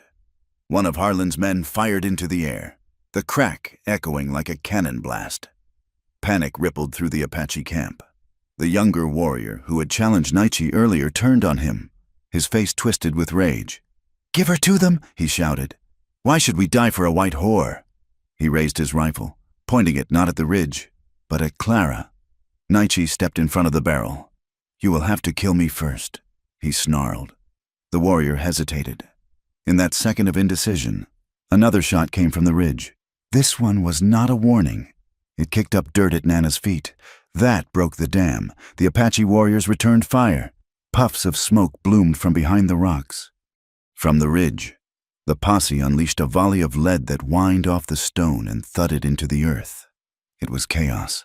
The noise was deafening. The sharp crack of the Winchesters, the boom of the heavy buffalo guns the posse carried, the screaming of horses. Clara curled into a ball, her hands over her ears. She was the center of this storm. Men were killing each other because of her, because one man thought he owned her. Nietzsche was firing. He was calm, methodical. He braced his arm on the rock, took aim, and fired. He was fighting for his life. But he was also fighting for the people who had rejected him. He was standing between the enemy and the camp, proving with every pull of the trigger that he was not a coward. The posse began to push down the slope. They had the high ground, and they had better weapons. They moved from rock to rock, closing the distance. Clara saw Harlan. He had dismounted and was making his way down a scree slope, a heavy pistol in his hand. He looked like a demon. His duster coat flapped around him. His face was red with exertion and rage. He was coming for her. Nietzsche saw him too. He shifted his aim, but his revolver clicked empty. He cursed, dropping down to reload. The younger warrior who had wanted to give Clara up was hit. He spun around, clutching his shoulder, and fell near them. Nietzsche didn't hesitate. He grabbed the warrior's rifle and popped up to fire. Harlan saw him. There, Harlan screamed. There's the savage. The posse concentrated their fire on Nietzsche's position. Bullets chipped the rock inches from his face, sending stone splinters into his skin. He was pinned down. Harlan advanced. He was 50 yards away, then 40. Come out, Nietzsche, Harlan bellowed. Come out and die like a man, or are you hiding behind my wife's skirts? Nietzsche looked at Clara. There was blood on his cheek from a stone cut. His eyes were wide, desperate. He knew he could not hold them off. Clara looked at the Winchester in her hands. She had never fired a gun at a man. She looked at Harlan.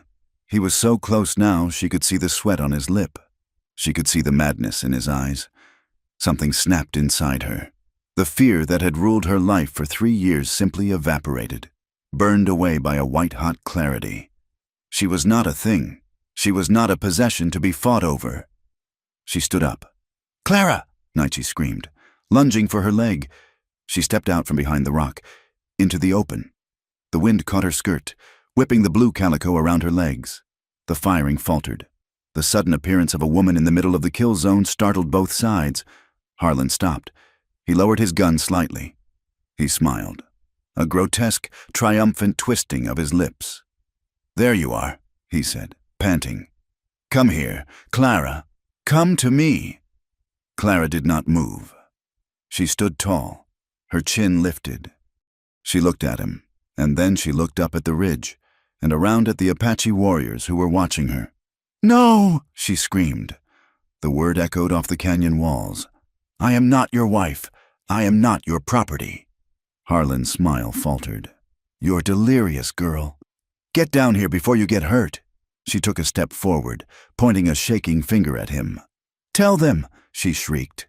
"Tell them what you did." She grabbed her skirt and hiked it up, exposing the scars on her ankles, the twisted pink flesh where the iron had eaten her.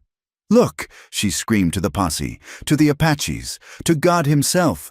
"Look at what a respected man does. He chained me. He shackled me in a barn like a dog because I couldn't give him a son." Harlan's face turned a violent purple. "Shut your mouth! He killed my baby!" Clara yelled, her voice tearing at her throat. "He blamed me, and he broke me, and he locked me in iron." The silence that followed was heavy. The men on the ridge, hired guns, yes, but men with some code of the frontier, lowered their rifles. They looked at the scars on her legs. They looked at Harlan. "That ain't right," one of the men on the ridge muttered loud enough to be heard. "You said she was crazy. Harlan, you didn't say you ironed her." Harlan looked around. He saw the doubt in his own men's eyes. He saw the judgment. His authority, built on money and fear, was crumbling. He looked back at Clara, the source of his humiliation, the witness to his sins. "You bitch," he hissed. He raised his pistol. He didn't care about bringing her back anymore. He just wanted to stop the voice. Nietzsche roared. He scrambled up from behind the rock, abandoning cover, placing his body between Clara and the gun. Harlan fired. The bullet struck Nietzsche in the shoulder, spinning him around. He fell hard. Clara screamed, dropping to her knees beside him. Harlan cocked the hammer again. He stepped closer. The executioner. "I'll kill you both," he spat. The crack of a rifle cut him off. It did not come from the posse. It came from the rocks to the left. Harlan jerked. He looked down at his chest. A red flower was blooming on his duster, right over his heart. He looked surprised. He opened his mouth to speak, but only blood came out. He collapsed forward, face first into the dirt. Silence descended on the hillside. Nana lowered his ancient rifle. Smoke drifted from the barrel. The old man stood still, his face impassive. He had not fired to save the white woman. He had fired because an enemy had come into his home and threatened his peace. On the ridge, the posse looked at Harlan's body. Then they looked at the Apache warriors, who were rising from cover, weapons ready. The hired guns looked at each other. The paycheck was dead. The fight was over. "Let's ride," one of them said. They turned their horses and disappeared over the crest of the ridge, leaving the dead man where he lay. Clara did not watch them go. She was pressing her hands against Nietzsche's shoulder, trying to staunch the blood that pulsed between her fingers. "Nietzsche," she sobbed. "Stay with me, please." Nietzsche opened his eyes. He grimaced, pain etching deep lines around his mouth. He looked at Clara. He looked at the dead body of Harlan Gable. "It is done," he whispered. He reached up with his good hand and touched her face, smearing a streak of his blood on her cheek. "You spoke," he said, a faint smile touching his lips. "You spoke loud." Clara leaned her forehead against his chest, weeping with relief and terror. Around them, the Apache warriors emerged. They looked at Harlan's body with indifference. Then they looked at Clara. There was no warmth in their eyes, but the disgust was gone. They had seen her scars. They had heard her scream. They had seen her stand when other men hid. She was still a white eye. but she was a white eye who had bled. Nana walked over. He looked down at Naichi, then at Clara. "Take him to the fire," the old man said gruffly. "The bullet must come out." Clara looked up at him, nodding mutely. She put her arm under Naichi's good side. With a groan, he pushed himself up. Together, leaning on each other, they walked back toward the campfires. Behind them, the sun finally slipped below the horizon, leaving the canyon in shadow. But they were walking toward the light. The gun smoke lifted slowly from the canyon, drifting up toward the first stars like the ghosts of the violent day. The silence that followed the shooting was heavy, a physical weight that pressed down on the Apache camp. It was not a peaceful silence. It was the stunned, ringing quiet of survival. Harlan Gable lay where he had fallen. His duster coat spread around him like the dark wings of a carrion bird. His men were gone, vanishing over the ridge as quickly as their courage had failed them. The threat was over, but the cost was etched into the faces of everyone in the bowl of granite. Clara sat by the fire, her hands trembling as she washed the blood from Naiche's shoulder. The bullet had passed through the fleshy part of the deltoid, missing the bone but tearing muscle. It was a clean wound, or as clean as a gunshot could be, but the blood was bright and hot on her fingers. "Hold still," she whispered, her voice sounding thin in the vast night. Naiche gritted his teeth, sweat beading on his forehead as the old medicine woman, a crone with hands like dried roots, packed the wound with moss and spider webs to stop the bleeding. He did not cry out. He looked at Clara. His eyes were glazed with pain, but beneath the agony, there was a look of profound wonder. "You stood," he rasped. "You stood in front of the gun." Clara paused, the rag hovering over his skin. "I could not let him take you. He would have killed you," Naiche said. "He killed me a long time ago," Clara answered, looking at the fire. "Today. Today was just the first time I decided to live again." Around them, the camp was settling into an uneasy rhythm. The wounded warriors were being tended to. The younger men cast dark, resentful glances at the pair by the fire. To them, Naiche and Clara were lightning rods, drawing the storm of the white world down upon their heads. Nana, the old leader, walked over. He leaned on his rifle, looking down at Harlan's body, which two warriors were dragging toward the ravine to be left for the coyotes. "He is dead," Nana said flatly. "But others will come. The army, the law. They will not forget that an Apache killed a white rancher." "He came to kill us," Naiche said, struggling to sit up. Nana nodded. "I know. That is why you are still breathing. Naiche, you fought for the people today. You did not run." The old man shifted his gaze to Clara. "And the woman, she has fire. She shamed her own kind. That is something I have never seen," he sighed. "A sound like wind in dry grass. But you cannot stay. You are bad medicine here. The soldiers will come looking for the man who killed Gable. If they find you here, they burn the camp. You have 2 days. Let the wound scab over. Then you go." Naiche nodded. It was more than he had expected. "We will go." 2 days later, they rode out. They did not look back at the camp that had offered them a grudging, temporary sanctuary. They turned their faces north, toward the deepest, most rugged spine of the mountains. They were exiles now in the truest sense. Clara was dead to her people, a woman who had chosen a savage over a husband. Naiche was a ghost to his tribe, a warrior who walked a path no one else could follow. They traveled for a week, moving slowly to spare Naiche's shoulder and Clara's healing legs. They climbed past the timberline, where the air was so thin it made their heads spin, and down into the valleys that mapmakers had not yet ruined with their ink. They found the valley by accident. It was not a paradise. It was a narrow slash in the earth, hidden behind a fortress of gray granite ridges. The soil was rocky, studded with stubborn pines and juniper. The stream that cut through the center was cold and fast, fed by snowmelt. It was a hard place, a place that demanded sweat for every scrap of comfort. Naiche stopped the mare at the head of the valley. He looked at the isolation, the way the ridges blocked out the horizon, hiding them from the world below. "Here," he said.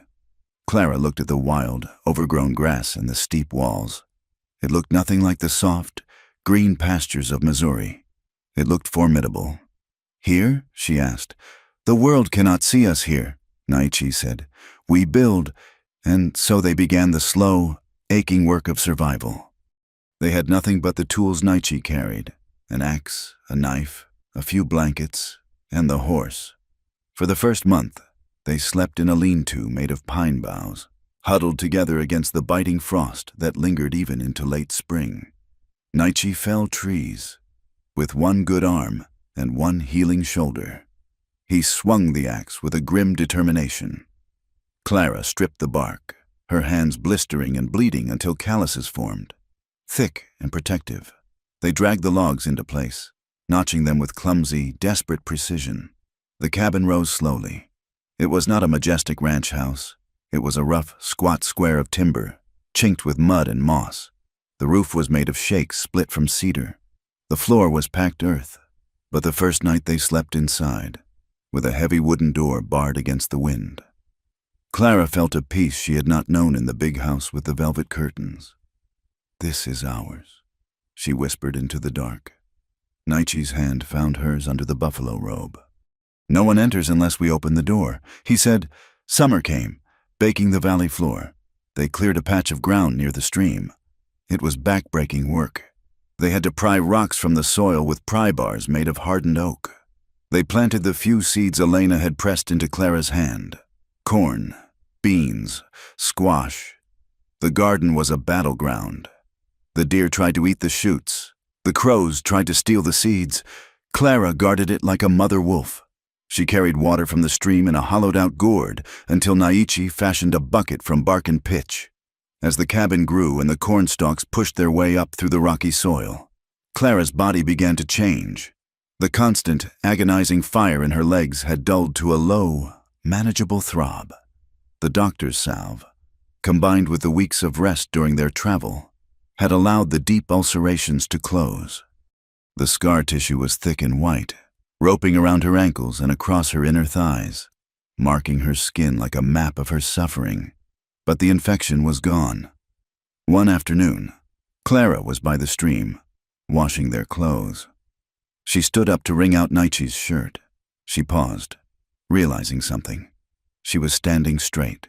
Her feet were together. Her knees were touching. For months, the swelling in her groin and the tightness of the scars had forced her to stand with a wide, awkward stance. Closing her legs had been a physical impossibility, a source of burning torture.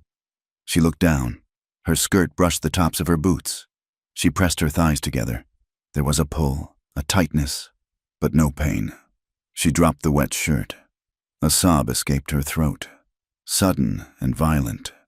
Naichi, who was chopping wood nearby, dropped his axe and ran to her.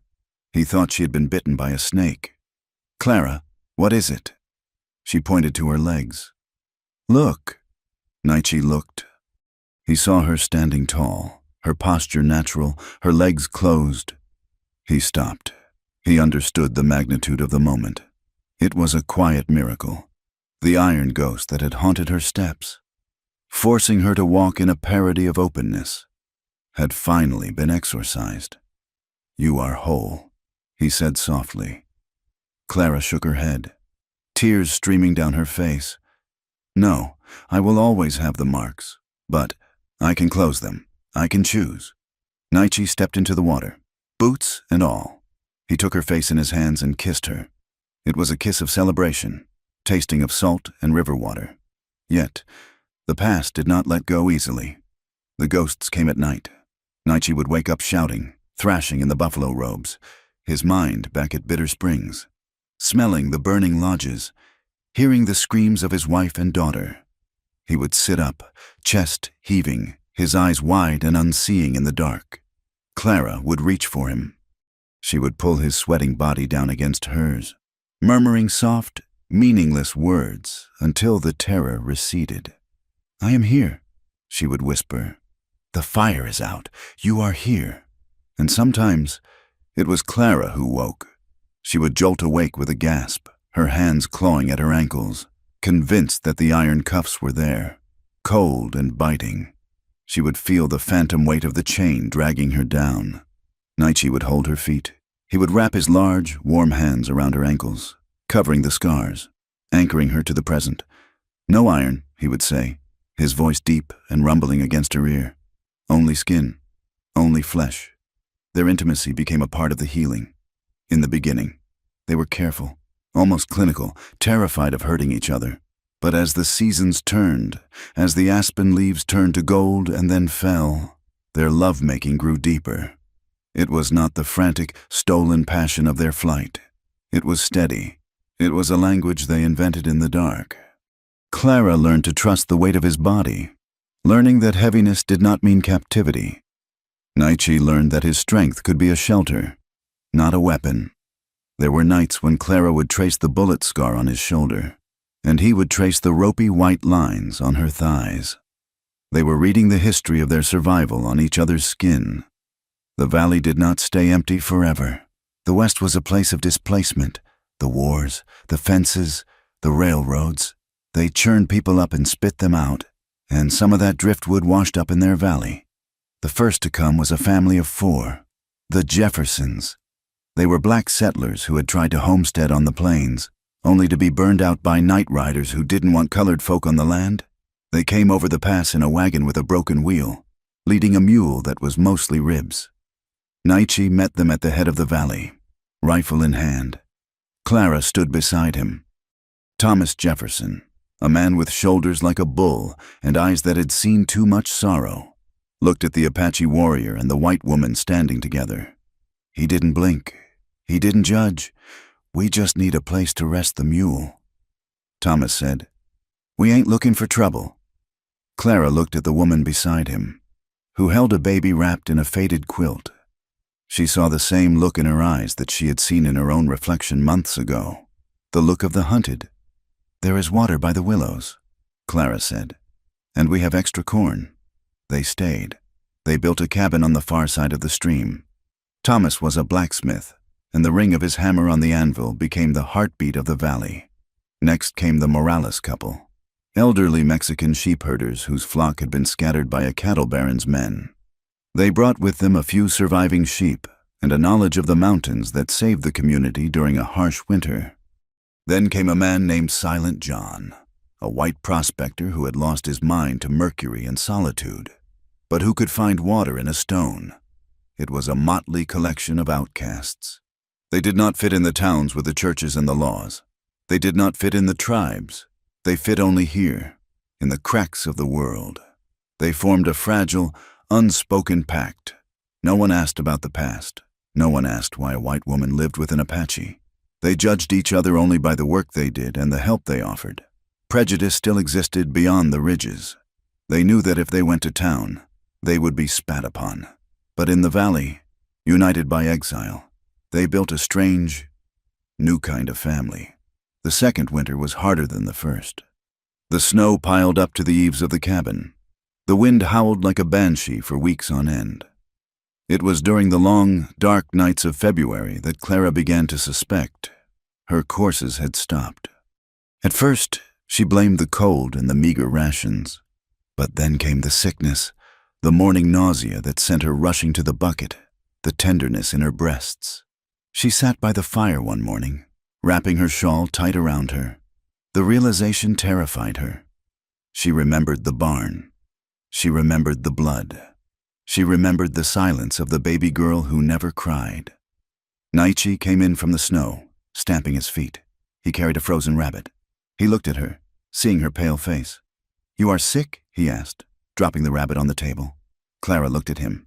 I think I am with child." Naichi went still. The color drained from his face under the bronze of his skin. He, too, was remembering. The fire. The daughter he could not save. He sat down heavily on the bench opposite her. "A child," he whispered. Clara began to weep. "I can't do it again. Naichi, I can't lose it. I can't let it be born into this cold. What if my body is too broken? What if the iron ruined me inside?" Naichi moved to her. He knelt on the dirt floor and put his arms around her waist. He buried his face in her lap. "We are not in the barn," he said fiercely. "We are not alone. Elena showed you the herbs. The Morales woman knows the birthing way." He looked up at her, his eyes wet. "This child is not death. Clara, this child is the answer to the death." Fear remained, a cold stone in her gut, but as the winter thawed and the green shoots pushed through the snow, the stone began to dissolve. Her belly swelled. The life inside her was vigorous. It kicked and turned, a constant reminder that life goes on, stubborn and relentless.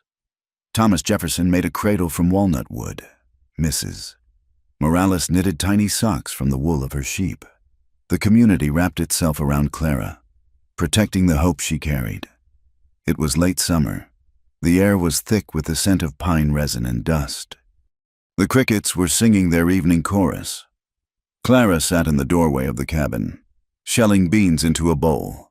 She was heavy now, 8 months along. Her ankles were swollen, not from iron this time, but from the weight of the child. Nietzsche was repairing a fence near the garden. He stopped to wipe the sweat from his brow and walked over to her. He poured a ladle of water from the bucket and drank, watching her. Clara shifted on the stool. She groaned, stretching her legs out in front of her. Her belly was so large that her legs naturally fell open, her knees wide apart to accommodate the mound of her stomach. She looked down at herself. She looked at the scars on her ankles, silvery white in the evening light. And then she looked at the curve of her belly, the skin tight and drum-like. She started to laugh. It was a breathless, wheezing sound. "What is funny?" Nietzsche asked, smiling slightly. Clara wiped a tear from her eye. She gestured to her sprawling posture. "Look at me, Nietzsche." She patted her stomach. "I can't close my legs," she said, her voice shaking with mirth and something deeper. "I can't close them at all." Nietzsche looked down. He saw the woman he had found dying in the dirt. He saw the raw, infected meat that had been her legs. He saw the creature that had been hunted like an animal. And now, he saw this. He saw her legs spread not in pain, not in shame, not in torture, but in life. He saw the scars. Yes, but they were just lines on a map now. The territory they marked was full. It was ripe. He dropped to his knees in the dust. He placed his large, calloused hands on her knees, then slid them up to cup the swell of her belly. He felt the child kick against his palm, a strong, sharp blow. "Unbelievable," he whispered. It wasn't unbelievable that she was pregnant. It was unbelievable that the world, with all its cruelty, with all its iron and guns and hate, had failed to stop this. It had failed to kill their love. Clara covered his hands with hers. "Not shame," she whispered. "Life, life," Nietzsche repeated. "The story ends here, on an evening in early autumn. The wind is picking up, rustling the tops of the ponderosa pines, carrying the promise of another winter. The sun is setting, casting long, purple shadows across the valley. Clara and Nietzsche sit in the doorway of the cabin, wrapped in the old buffalo robe that has sheltered them through so many nights. The baby has not come yet, but soon. They watch the smoke rise from the Jeffersons' chimney. They hear the bleating of the Morales sheep. They are not safe, not truly. The world outside the ridges still hates them. If they walk into town, they are still the whore and the savage. The army is still patrolling the plains. Harlan's ghost still whispers in the dark. They have no money. They have no legal claim to this land. They live on the edge of the blade. But as Nietzsche pulls the blanket tighter around Clara's shoulders, and she leans her head back against his chest, watching the first star appear in the darkening sky, none of that matters. They have carved a space out of the nothingness. They have built a home out of the wreckage of their pasts. Clara closes her eyes. She feels the warmth of the man she chose. She feels the weight of the child she carries. She feels the scars on her legs, cool in the evening air. She is not unbroken, but she is standing, and for tonight, that is enough. Thank you for listening to this story of Clara and Nietzsche. It has been a journey through the dust and blood of the old frontier to find a place where love could grow in the cracks of the stone. I would love to know where you are listening from today. Are you watching the sunset in Arizona? Or perhaps listening to the rain in London? Please leave a comment below and share your location and your thoughts on the story. Did Clara and Nietzsche's ending feel earned to you? If you enjoyed this tale of survival and romance, please consider subscribing to the channel From Wild West for more stories from the American frontier. Until next time, keep your fires burning and your powder dry.